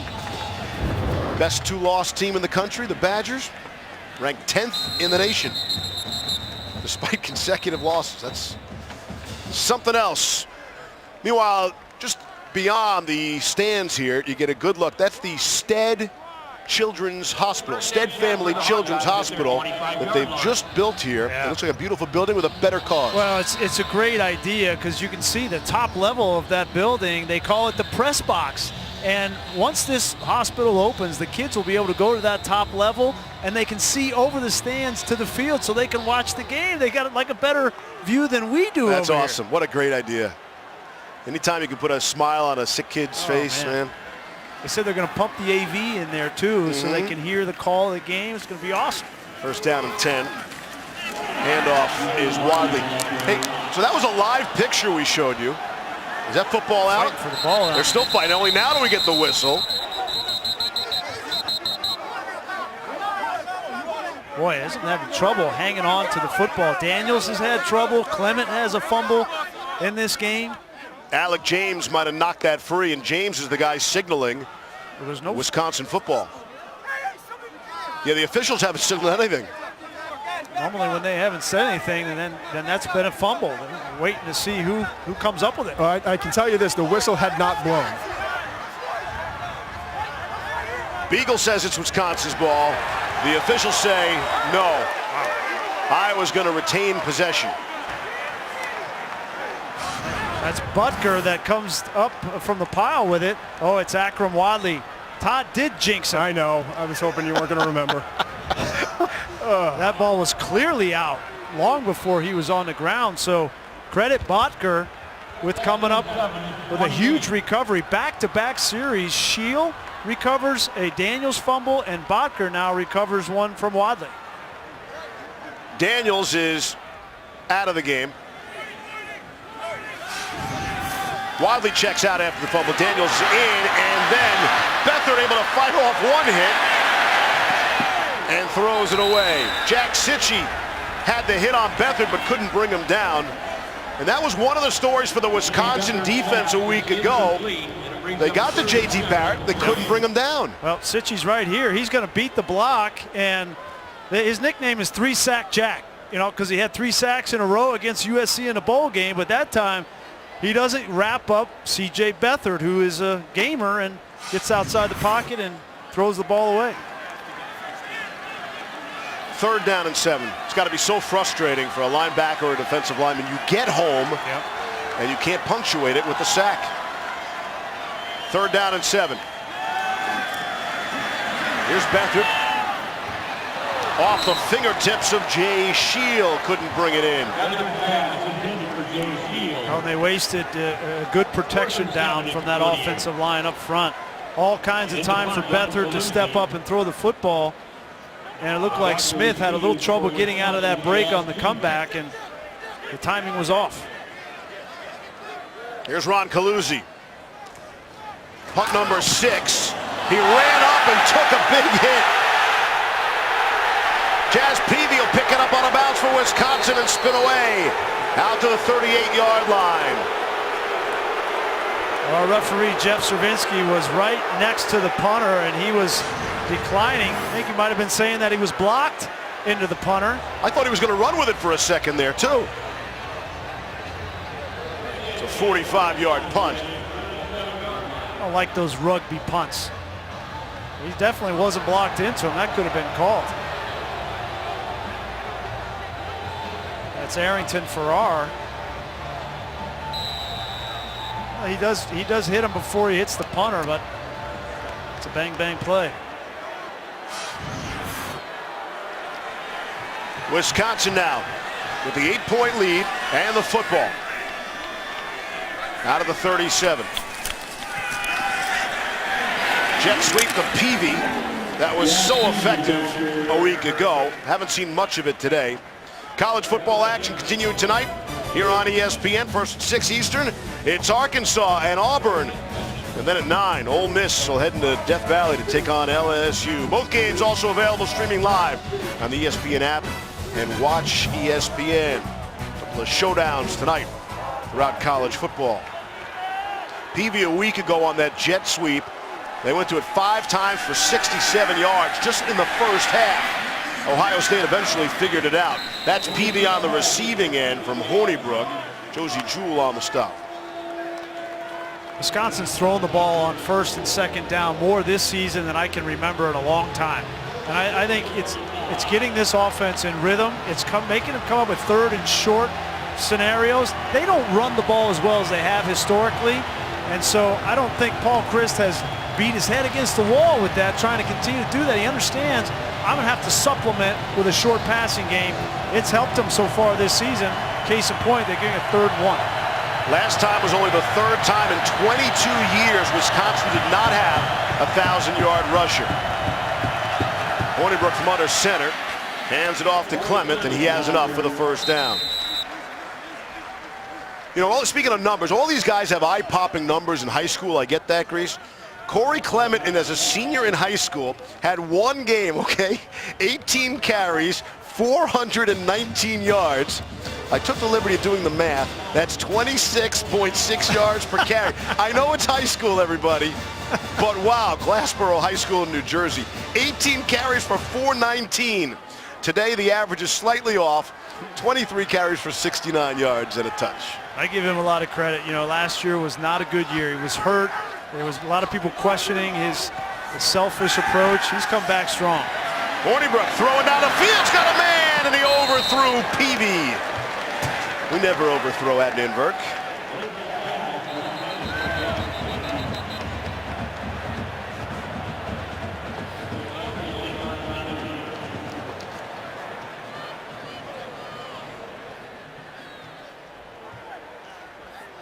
Prior to the pass being holding, defense, number 15, 10-yard penalty, automatic, first down. Came back just in time for the announcement of the penalty. Yeah, they ran a double move on the outside with Peavy, and he was free, but Maben reached out and grabbed him. Probably a smart penalty, otherwise it may have been a touchdown.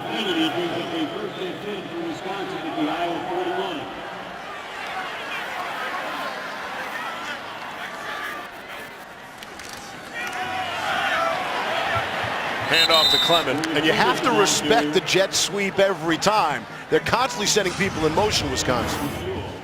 This is the penalty on Maben. Peavy's just going to go up, run a little hitch and go. Maben reaches out. Didn't hold him by much. But yes, you do have to respect that jet sweep, and all you need is that linebacker to make one little shuffle, and then you get a big guard coming downhill on him and a big back at 230 pounds right behind him. 2nd and 5. Here's Clement. Not finding a lot of running room. Again, his average today is just 3 yards per carry. Brandon Snyder and Desmond King making the tackle. Snyder is first-year starter. Phil Parker, and last 5 games he's forced 4 turnovers.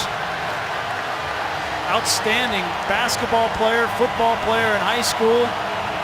His coach wants him to wrap up a little bit better. He loves to come and have the big shot, but he hasn't been wrapping up with the consistency that Phil Parker would like to see. 3rd and 3. What are you going to do? Hornibrook to throw. Ball was tipped at the line. Knocked away. Bo Bauer had the pressure, along with Josie Jewell. Couldn't find Fumagalli. Great job by Bo Bauer. We talk a lot about Jewell, but Bauer, 41, does a great job of recognizing, reading the eyes of the quarterback and coming back. There's a shallow cross coming to him. He was going in the flat and then came back on the shallow cross just in time to break it up. Long field goal for Andrew Endicott. Beat from 52, and we're going to get a timeout. Timeout. Wisconsin, their first of the half. 30 seconds in length. I think they had 10 guys on the field. Endicott's long is from 46, so this would be something. Again, he is the field goal kicker in place of the injured Rafael Gaglianone. Just starting to think about big picture here for Wisconsin and how critical. You had less than 20 minutes left in this football game. They start the season 4-0, including a win over LSU, at Michigan State, and then 2 losses in their last 2 outings to 2 of the top 3 ranked teams in the country. They're still very much in this college football playoff picture, but they've got to get this win today. And they host Nebraska next Saturday. Big one.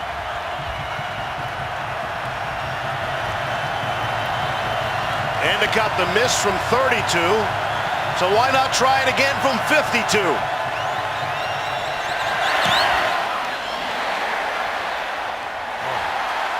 Missed it. Keeps it a 1-score game. Absolutely, that was huge. The play by Bo Bauer and that miss right there keeps it an 8-point game. This game is long from over. It's a good kick. That's a long way. It's 52 yards. He hit it good, had enough length. Just slides by on the outside. He knows. Todd's right. I mean, it's the game. If Wisconsin can win this, the game next week becomes huge, obviously. And they would still, they don't control their own destiny. They would still need Nebraska to lose another game because Nebraska's undefeated. But they got to go on the road and play at Ohio State, and they finish here against Iowa. Badgers the only FBS team to face 4 teams ranked in the top 10 at the time of the game. That's Riley McCarron. Chop it in half, bring up a 2nd and 5. Dakota Dixon made the stop. No other team has had more than 2 such games. And again, Wisconsin has faced 4 teams ranked in the AP top 10 at the time of the game. Yeah. And this game's a breather, right? For yeah, right. Iowa's not ranked. Rivalry game. But yeah, next week, and then you see it gets light until that last game. But mention Northwestern. You know, that game at Northwestern will not be easy. You're all over Northwestern. Hand off to Daniels. TJ Edwards makes the tackle. Bring up a 3rd and short. And for good reason, Northwestern. Wilbon will love you. Greeny will love you. A lot of Northwestern love in Bristol. I like Clayton Thorson. I think he's coming on. He's one of the better quarterbacks in all the Big Ten Conference, and if he continues to grow under Mick McCall, he's going to have something to say about who wins the West. 3rd and 1. Got a fullback. Got a tight end in there. That's Daniels, the setback. Gonna give it to him on 3rd and 1. Nothing doing, not even close. Wisconsin led by Garrett Dooley with a big stop to get off the field. And Joe Ferguson. These guys have been quiet. Beagle's been quiet, TJ Watt, Garrett Dooley. But Dooley right there, the great job of taking on the kick-out block. Coming up with a big stop on 3rd down. You know, Dooley's, the thing about him, he may not be as fast as Beagle or TJ Watt, but he's a little bit bigger. He's 250 pounds, and he's low to the ground. Very difficult to root out in the kick-out block. Taluzzi puts it in the air. Jazz Peavy will let it bounce. Once again, Adnan Virk.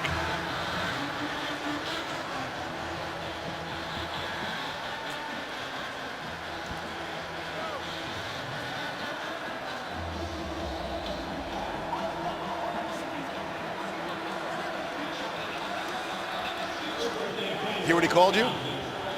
No, what do you call him? Gentlemen. Oh, Must have been referencing Michelle. No, notice they left me out, huh? I was hoping you didn't hear that. Hey, But Adnan, I heard that, buddy. 1st and 10 for Wisconsin. 65 seconds left, quarter number 3. Play fake to Clement. Hornibrook looking to throw, and looking to throw it into the second row. And again, these stands are tight, man. You are right there. It's got to be a fan's dream. It's not Mike Schwab's dream. Tough on the television directors here. Yeah, our guys got great angles today. Can't have the cart that goes down around behind the bench, but it's very intimate here. Not a bad seat in the house at Kinnick Stadium. This is a great place to play. Great venue, yeah. From the locker room, I mean, the locker room is a great experience, but to come out these fans on top of you, awesome. Final minute of play here in quarter 3. And 2nd and 10. Jaleel Johnson, and I believe that's our first sack of the afternoon for either team. Johnson goes right over Benshaw. Benshaw has no shot. You know, Phil Parker was telling us Jaleel, and he wants to go. When he wants to come off on the ball at 110% effort, there's nobody in the Big Ten that can block him, and Benshaw had no chance right there. Carl Davis was a 3rd-round pick last year. I think this guy's even better. He's got all the talent in the world. Johnson making his 22nd consecutive start today. Here's 3rd and 19.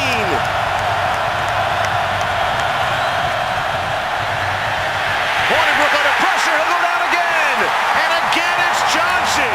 Back-to-back sacks.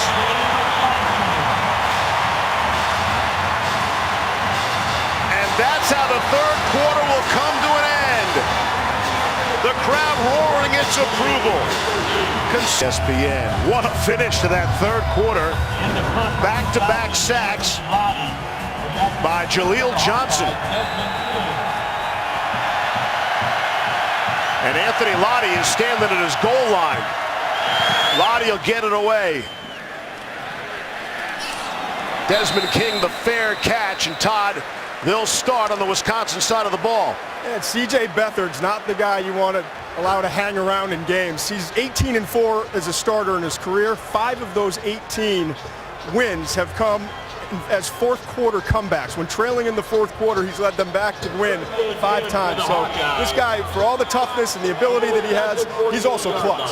Yeah, Todd, but he's under the gun too. No George Kittle, the great tight end, and he doesn't have his best receiver, Matt Vanderberg. You know, he's got to have some help. He needs some help outside from McCarron, Jermanique Smith, somebody shield. They got to make a play for the quarterback to win this game. We'll see if they can hang on to the football here. Got some close calls. Wadley's the ball carrier. Crashes forward for a yard. Sitchy on the knock. Yeah, they got to get more out of the running game. They got Wadley in there because he is explosive. This offensive line has done a decent job of getting guys on the ground.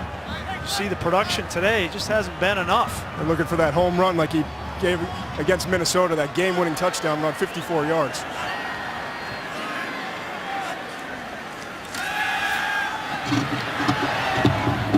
Beathard throwing it away.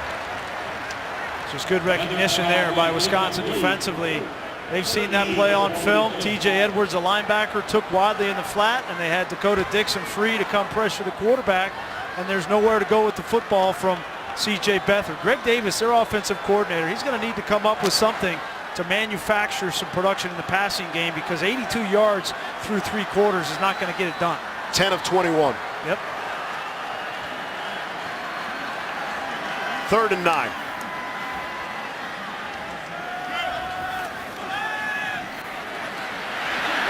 Beathard's going to get taken down.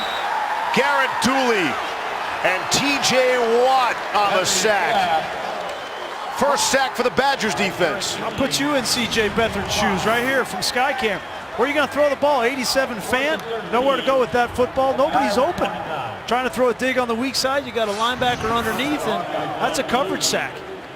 Greg Davis, you got to come up with something. You got to come up with some rubs, some way to manufacture open receiver. Jazz Peavy You can see trying to shield his eyes from the sun. He wasn't anywhere near the football as a decoy as it bounces into and out of the end zone. A couple of strong defensive stands these last two series. Iowa football trailing by 8 when we come back.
Wisconsin has the football, of course. And at quarterback, if you guessed Bart Houston, you are correct. Houston is second series of the game. First down, he's handing it off to Corey Clement. Brandon Snyder forced him out. So what about this? Don't ask me why. Well, there's two parts. It's why, and B is, if you're Alex Hornibrook, how are you taking this as a starting quarterback in your own right? Let's start with the most important thing. Okay. Is how does it affect the game? That's the most important thing. It's a one-score game, okay? 8-point difference. Now you got two quarterbacks coming in. You're also rotating centers, Steve, okay? Brett Connors was in there. Now you got Michael Dieter in there. First and foremost, you fumble a snap here, you're putting the game at risk. That's number one. Off the play fake, and the throw, and the completion of Fumagalli with some running room. Brandon Snyder makes the stop, and I think Bart Houston is perfect in the game when it comes to passing. Yeah, he's 4 for 4, throwing the football, safe throws here. It's a good job. It's a good job knowing. That's why we call it naked, by the way. You asked earlier. See, there's nobody blocking the outside defensive end. It's a nice job recognizing that, giving ground, and getting the ball to Fumagalli. Another thing just to keep an eye on, it certainly has not factored in considering he's 4 for 4, but a righty compared to Hornibrook, who's a lefty. Yeah. It's a great point, Todd. I mean, the entire offense potentially changes because of the way they throw the football. Handoff, Corey Clement. And listen, this decision between Houston and Hornibrook, we were at camp with Wisconsin. I mean, this came down to the very end before Coach Christ eventually named Houston as the starter for that opening game, but it was very close, and you got the sense Houston really only got the nod because he was a senior. Well, I think he played better. I think if you ask Chris that, he'd say he played better. And then they win the LSU game, and everybody's feeling great. Then they play Akron, and they blow out Akron. But it was really the Georgia State game where Bart Houston struggled, and it was after that game that they kind of made the switch to Alex Hornibrook. Second down and 8, out of the gun. Houston throwing. And there's his first miss of the game, the first target, Robert Wheelwright. Third down. They'll get loud again here. Yeah, and this situation, last drive was Jaleel Johnson's time, right? So I think the reason you see a new center is because Brett Connors on the last series got beat twice by Jaleel Johnson. That's why they moved Dieter to center. Let's keep an eye on that matchup right here in the middle. There was talk about going to Tyler Biadish as well, the true freshman, another center. Here's 3rd and 8. Houston's got to get out of there. He'll tuck it. He's on the run. Taking out the defender head on. Let's see where they spot it. Looks like they're going to spot it just shy of the first down marker. Desmond King came up to put the lick on Bart Houston, and they're going to give him the first down. And Bart Houston had enough time because Dieter handled Johnson. They ran the same stunt they did on the last series, but look at Dieter stone him. Gives Bart Houston just enough space to get out and use his legs. King does a great job coming up and making the stop. But a generous spot.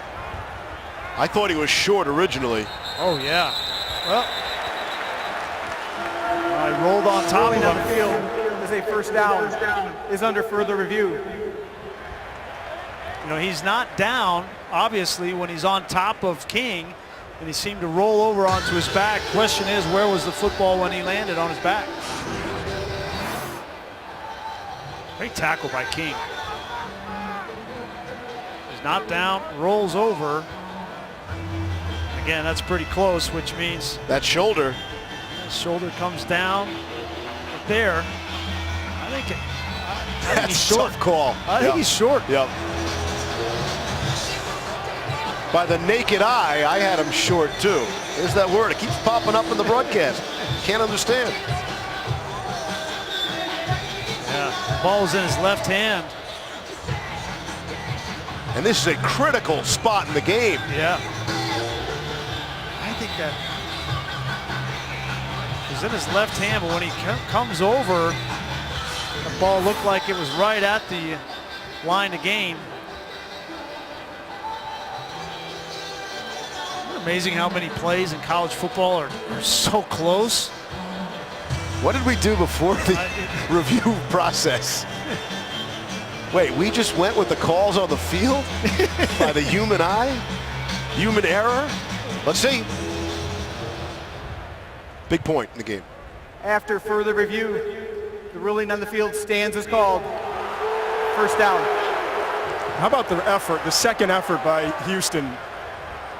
When he didn't first get it and then to roll over, gave himself a chance there. Did you see that smile on Bart Houston's face? Who's having a better time than he is? No one. Is that a Jim Harbaugh reference? I didn't mean to, but as a matter of fact, the one rush for 8 yards gives him the first down there across midfield. Handoff to Clement. Trying to pick a hole, and Bo Bauer made the tackle. Second down. Iowa needs to come up with a stop. They almost got it there with King. They cannot afford to allow Wisconsin to go down and get any kind of points and make this a two-score game. They just haven't had enough explosion with C.J. Beathard and the offense to think that they're going to come back in the last 8 or 9 minutes of this game and score twice. Yeah, these two teams played last year, and Iowa won 10-6 to win the Heartland Trophy. Second and 7. So 14-6 isn't surprising anyone. Here's Clement again. Has not been able to bust it out the way he did a week ago. Clement's 29th carry of the game, so he's been the workhorse. Clement last week against Ohio State, 25 carries, 164 yards, matching his career high. But that was the first loss for Wisconsin when Clement went over 100 yards. His average today is less than 3. And here's 3rd and 5. Boy, a lot of indecision from Iowa defensively. They were going to substitute, then they got their defensive line almost the way off and then back on. They're gassed. 3rd and 5. Dare time. They'll try to sneak out there. And the throw for Jazz Peavy. Incomplete. Greg Mabin on the coverage there. 4th and 5 upcoming. It's the first time where I really noticed a difference between Alex Hornibrook and Bart Houston. You know, you have a starter a lot of reps over the course of a season, over the course of a week, and they weren't on the same page right there, Peavy and Houston, and it cost them. It's hard, it's hard to prep two quarterbacks to play in a game. No question. Hey, a lot of reasons not to do it. I got it. Roddy back to punt from midfield. The ball goes out of bounds. Iowa football at the 20 when we come back.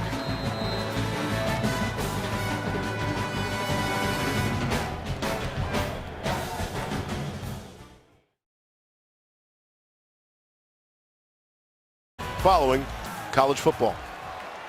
This Wisconsin defense on the season has been one of the best in college football, and again today, they've had Iowa's number. Iowa's number the last 3 series, not very good. That's Akrum Wadley out of the backfield. Maybe just shy of the first down. Iowa's previous 3 possessions have all been 3 and out. So that Wisconsin defense has done the job. Can they do it again in a 1-score game? 9 minutes left. So we mentioned Greg Davis, their offensive coordinator. You got to do something different, and so he has. Now you see no huddle. They're going to go up tempo, throw the ball on first down, get the ball in the hands of your playmaker, Akrum Wadley. 2nd and 1. Here's my call, Grease. Love the 2nd and 1. It's Riley McCarron on the quick screen. And he has the first down. Dakota Dixon wrapping up. It's interesting. Greg Davis kind of treating this like a 2-minute offense. Even though there's 8 minutes and 50 seconds left in this game and you're only down 1 score, he knows that this is the drive where they've got to go down and score.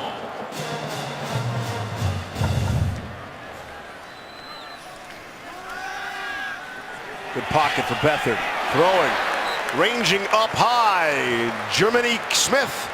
His first catch of the afternoon. The protection has been better. The 1st and 3rd throws here, he's had a little bit of time to throw. Yeah, Ty, and you know, in a 2-minute situation or a no-huddle situation, when you have that defensive line on the field for 3, 4, 5, 6 plays, it makes it more difficult for them to rush the passer because they get winded. Just the 2nd first down of the half for Iowa. 2nd and 4 now.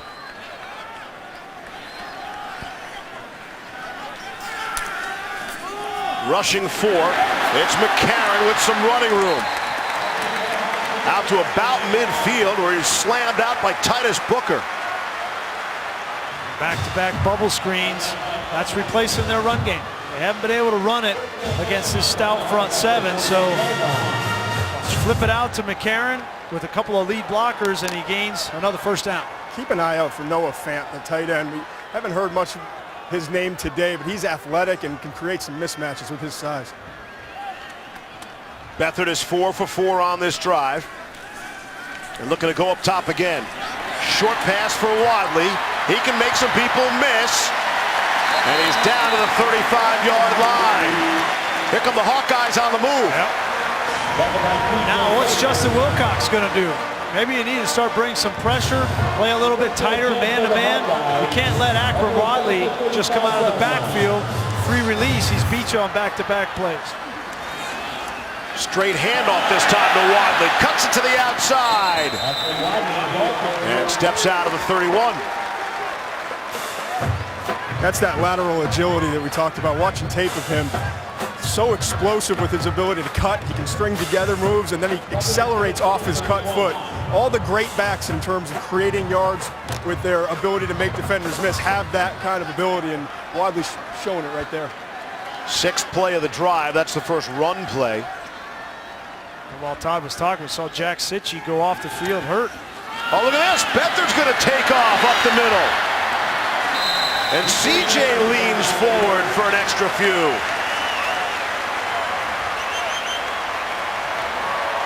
Another good call there by Greg Davis. Change up.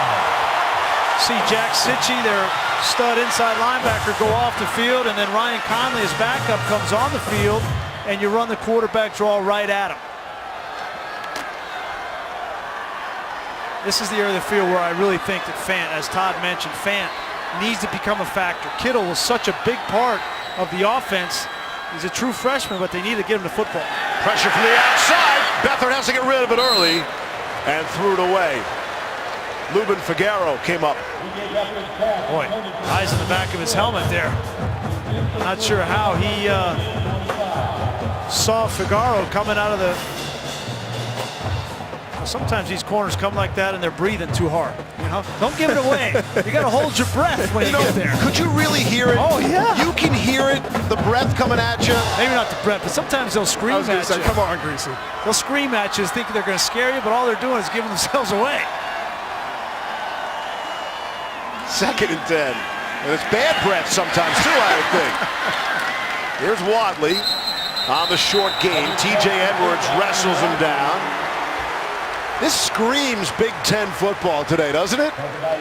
From the setting to the style on the field. That's the third catch on this drive for Akram Wadley. You almost got to feel like Kirk Ferentz and Greg Davis, even if they don't get a first down here, may go for it. Sitchy still on the sideline. Something's got to be wrong there. It's like man-to-man across the board. 3rd and 5. Throwing. Looking for Riley McCarron. Sojourn Shelton on the coverage. Yeah, 4th down. No chance there. Justin Wilcox brings a pressure, and this ball had to be released. Another miscommunication there. It looked like Beathard thought McCarron would be inside. The thing about McCarron is he doesn't have that physical stature to get off of man coverage consistently, and Shelton gloved him. And that field goal attempt, no, from 38, Keith Duncan misses. Still a one-score game. But you'd like to have that. After Miguel Racino's hit from 47 earlier, they go back to Duncan, and he misses. Not even close.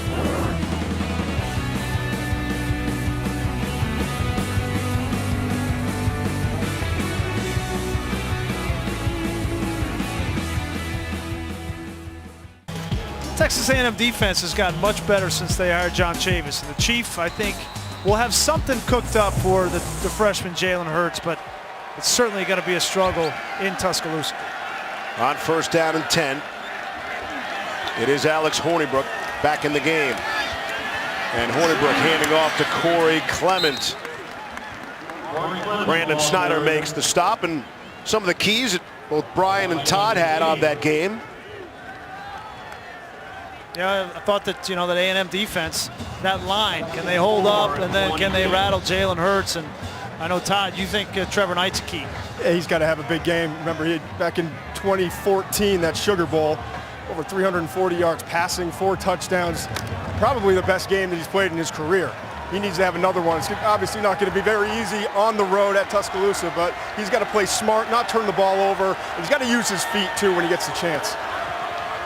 2nd down and 4. Handoff, it's Clement. Desmond King, yet another stop for him. And sometimes networks collide, guys. How great to see Vern Lundquist on College Game Day today as the celebrity guest picker prior to him calling that game. Yeah, the legend. 29. Alex Hornibrook's back in this game. Got to make some plays here, 3rd and 1.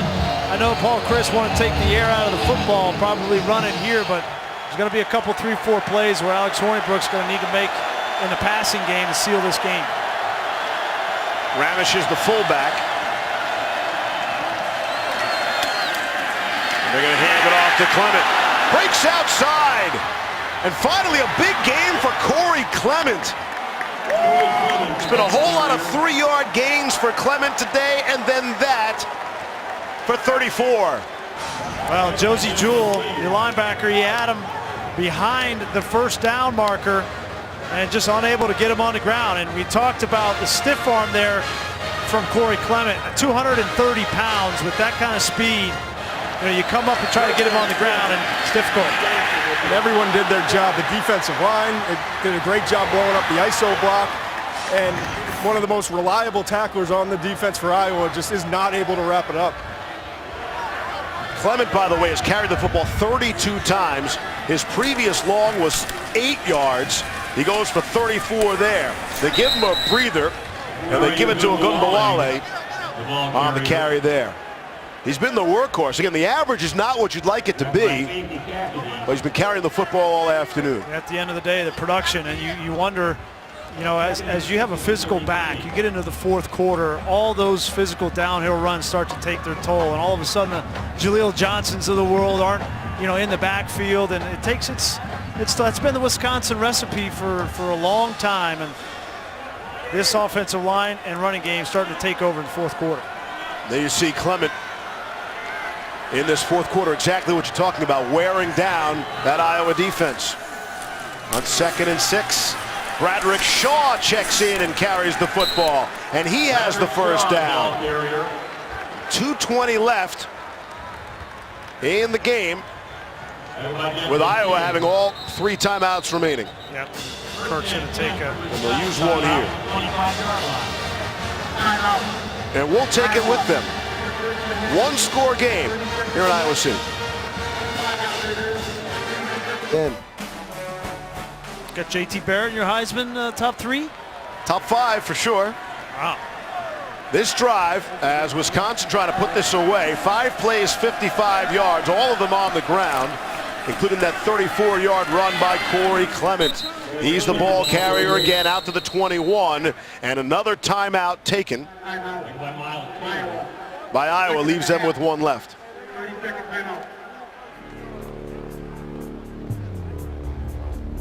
This top 4. I See? I mean, Lamar Jackson, especially, I know he's going off again today. Jabril Peppers is definitely in it for me. JT Barrett definitely in it. I don't think that Jake Browning, I mean, he's having a great year, but I don't think that that he's going to be in it at the end. Is there somebody else? Saying he's going to be out. This guy's going on the run. This matchup at the end is going to go a long way. If Peppers can do to Ohio State similar to what Charles Woodson did, return a punt, intercept a pass, affect that game, yeah, he's going to be there. I agree. I would have him at number 2 right now behind Lamar. I think, you know, the winner of that game and Lamar Jackson, those 2 are the front runners. All right. I look forward to broadcasting that game with you this season, Grease. Oh, see if that falls into our lap on the old schedule. Check the email. Nice work, Levy. 2nd and 5 upcoming. Give to Clement again. And another timeout. That should be Iowa's last with 2:12 left. Take a look at our blimp-worthy play of the game, brought to you by Goodyear. Yeah, it's the difference in the game. It's a touchdown to Fumagalli. It was the first drive that Bart Houston came into the game. Did a great job with his eyes looking off the linebackers and got Fumagalli matched up one-on-one with Brandon Snyder, and great effort at the end, got into the end zone. And here's Wisconsin with the opportunity. I mean, here's your biggest play, right? It's 3rd and 3. Iowa has now spent all of their timeouts, and the Hawkeyes need to get the football back in this 1-score game. Yeah, certainly, and got to get a stop here, but then you figure they're going to attempt a field goal. Now, field goals have not been great today. No, we missed 3 of them. they haven't. So they're definitely not automatic, but they've got to get a stop here and hope for a missed field goal. Maybe a turnover would be even better, obviously, because Beathard, once they do get the football back, the passing game to go down the field, that's been an issue today as well for Iowa. So the Hawkeyes need something big to happen here. I would not rule out Paul Chryst throwing the football here. Loves to get Hornibrook on the edge with an option to get the ball to Fumagalli. With everybody, you would think keying on Corey Clement on 3rd down. Of course, an incompletion. There's more time on the clock. Paul Chryst going to call a timeout. He had a play called, didn't like what he saw. Timeout. Wisconsin, their 2nd of the half. 30 seconds. You know, in the last 3 or 4 plays, they've run the ball to the left, and they have really depended on their stud left tackle, Ryan Ramczyk. Came into the season, nobody in college football knew who Ryan Ramczyk is, but everybody knows who he is now. He's one of the best left tackles in the Big Ten and in college football, and they're really riding him here on this drive. Guy played a couple of years at Division III Wisconsin Stevens Point before transferring and sitting out a year. Kind of took the Joe Panos route. You know, Joe Panos did the same thing, and they found Paul Chryst recruited him to come to Pittsburgh, and he said, you know, I don't think I want to leave home. I want to stay home. And so he went to Whitewater, and he was studying to be a welder. Imagine that. Welder or football? Maybe I can make a living at this football thing on Sundays. We'll find out. Doing a terrific job here on Saturdays. Here's 3rd and 3. Wisconsin trying to put this game away. Clement stopped initially by Bo Bauer and just gets back to the original line of scrimmage along with Josie Jewell there, and it'll bring up 4th down, and the clock will tumble down under 2 minutes. See what Paul Chryst decides to do here. He'll probably let it run all the way down, and he's going to call a timeout and then take his time to make a decision. But they lost yardage there. If they would have gotten, a yard or two and brought up a 4th and 1, he might have thought about going for it, but he's going to call a timeout and then attempt a field goal. You just have to remember, too, this is their backup kicker, Andrew Endicott. Came in the game 4 for 4 on field goal attempts this year, but struggled today. Endicott has already missed from 32 and 52.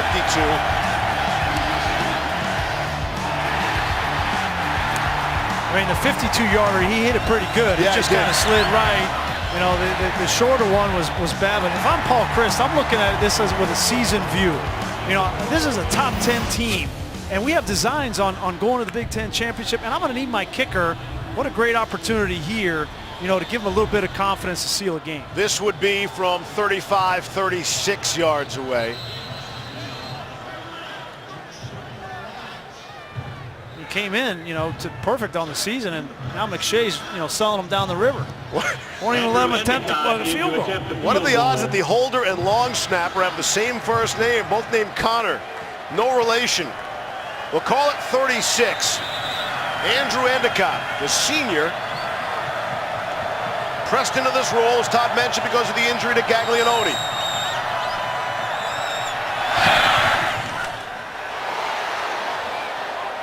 Take that, McShay. And he's got that one as the officials nod at each other in agreement. That is up, and it is good. And all of a sudden, it's a 2-score game with Iowa trailing now by 11 and out of timeouts. I mean, you don't have another kicker, right? Gaglianone is out, and you got to get some confidence in this kid going for the rest of the season. And it's a good call, decision by Chryst, and Endicott delivers. Good 4-minute offense there by Wisconsin. They used 4:01 off the clock. And it was that old Wisconsin formula, run that football, find your best offensive lineman, ram check, and feature. The other thing on that drive is they brought John Dietzen back into the game at left guard. Dietzen has been hurt. He's had a high ankle sprain most of the year and hasn't been reliable to play. But, we're talking to Paul Chryst. He felt like their best run-blocking offensive line unit included Dietzen and Ramczyk on that left side and Dieter at center, and they finally got that combination. Kicking on for Wisconsin, T.J. Rosowski, and back to receive for the Hawkeyes, Desmond King. Desmond King, a look for a big return now for Iowa. Might be their last hope. Yeah, he'll run this one out for sure. Here's King, finds a seam outside, has some running room. Desmond King will cut it back inside. He's going to get caught from behind. Brought down at the 20-yard line. Said you needed a big play, and Desmond King provides it. 77-yard return. Boy, Desmond King, why would you kick it to him? He comes into the game leading the Big Ten in return yardage. Both punt and kick returns. He's their most dynamic player on this Iowa team. They give him an opportunity, and he sets up C.J. Beathard inside the 25.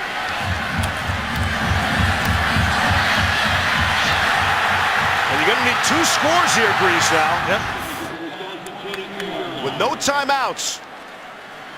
Here's Beathard. Pressure off the edge. And Beathard just shovels it forward as he was being taken down. Going to consider that a pass. So if it's a pass, it's intentional grounding. He's inside the pocket there. Intentional grounding. Offense, number 16. Ball be placed at the spot of the foul. Loss of down. Second down. He got caught. We have a foul that stops the clock. Looks like his knee may have been down. Right. Reese, let me hit you with this. When you need 2 scores anyway, kick the field goal first. You get another big, I don't opportunity. think they're close enough right now even to attempt the field goal, Leaves. Well, not now, but how about before the penalty marker? Yep. Maybe you would have thought about it then. Beathard completes to Wadley. Needs to get out of bounds. Cuts it inside. And does get the first down. So the clock will stop to move the chains, and then it will run again. No, inside of 1 minute, it's going to stay stopped. My bad. But so Wadley, what great effort there by Wadley to get extra yards, but to know to get out of bounds. This changes it. Now you got 4 shots at the end zone for the touchdown. Right, now nobody's kicking the field goal. Right. 57 seconds, just inside that minute mark on 1st and goal.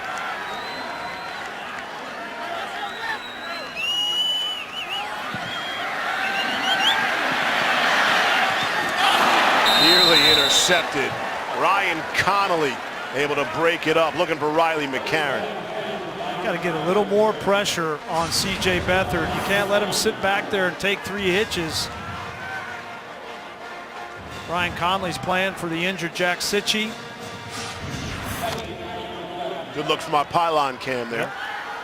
2nd and goal upcoming. You got Riley McCarron in the slot up here, and this is Vince Beagle. Obviously they're doubling him, but a mismatch. Beathard was looking that way.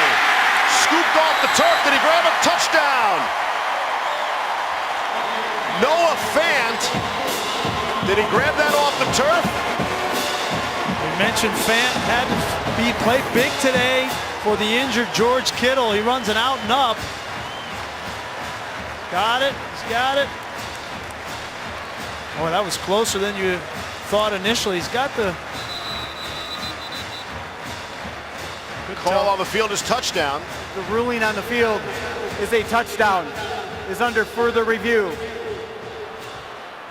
So does the ground help him catch that football is the question. You can control the football, and the football can touch the ground and move as long as you maintain control all the way through the catch. The question they'll be looking at in the replay booth, does that ball move enough right there to be an incomplete pass? I'm going to show it to you at real speed here. The Wisconsin players initially, they're all saying, of course, no touchdown, hit the ground. Of course they are. Boy, we've had a lot of these kind of really close calls today. And the replay booth, they want to see that real speed sometimes so they can see how that ball is reacting, and it gives you a sense as to how hard it is to call a live football game from the field. I think the ground helped him catch that football right there, and it moved enough that they're going to call this an incomplete pass. Working overtime up there. Ethan, you had a tough job, Grease. That's a you? hard job. No, I meant McShay.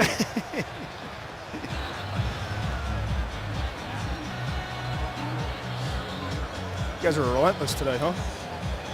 Big Ten football, McShay. Yep, 4 quarters. That's they're taking a lot of time. Huge call, obviously.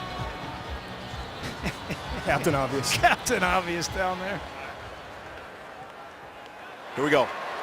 After review, it was determined that the ball touched the ground. The receiver did not maintain possession of the ball through the process of the catch. We have an incomplete pass. It'll be 3rd down at the 7-yard line. Ball be placed on the left hash. Got a good look at the replay again with the initial call on the field, touchdown. So they saw conclusive evidence to go the other way, take those points off the board. That was a good call. It's a good call. His hands were kind of, they were weird on the ball, and that ground definitely helped the ball come back into his possession. Beathard could have done his receiver a favor. Just passes too low. Had him open. 3rd and goal. 49 ticks left. Regulation time. Here's Beathard under pressure. They throw it out of the back of the end zone. Alec James. That's a great knocked hit by Beathard James. down. Yeah. Good Beathard clean slowly hit. picking himself up now. Good clean hit by James. He comes free. Little miscommunication.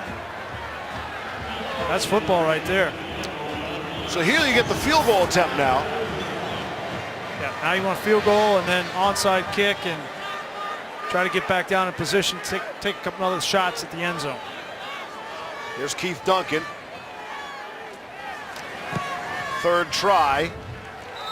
And that is good from 25. Back to a one-score game, but there's 43 seconds left. Iowa has no timeouts, and they're kicking off.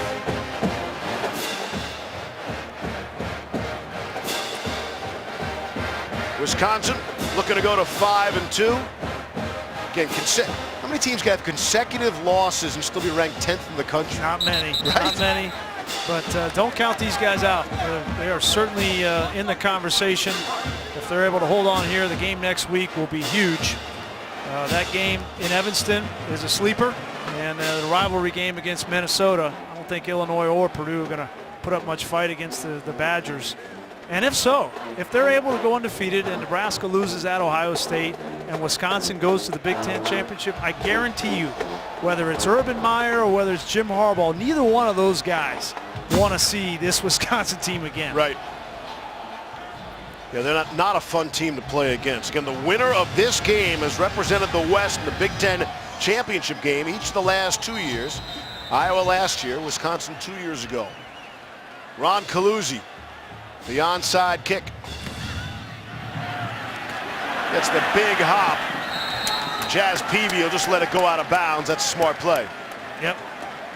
That ball, Caluzzi, we watched him in practice yesterday, and they practice obviously the onside kick on Fridays, and he hit a beautiful one in practice yesterday. That one kind of went too hard and too far downfield. If you kick that ball too far down the field, you don't give your offensive guys a chance to go down and catch it before it goes out of bounds. The flag was for out of bounds on the kickoff. And it's 46-yard line. But Wisconsin be able to snap the ball a couple times and get out of here. Best formation in football. I think that Kirk Ferentz can take some positives from this game. You know, the games he lost at against North Dakota State and Northwestern, they were run over on the defensive side by those teams rushing the football. He was able to hold up. They gave up one big run to Clement today, but 170 yards on the ground for Wisconsin. I thought this Iowa defense in particular played well. They're going to fall to 5-3, Iowa. All three losses coming here at Kinnick Stadium, which you would not expect. These guys get to run over and get that bull. Yeah. Bruiser the bull. Trophy time. The Heartland Trophy. Iowa had won 6 straight trophies.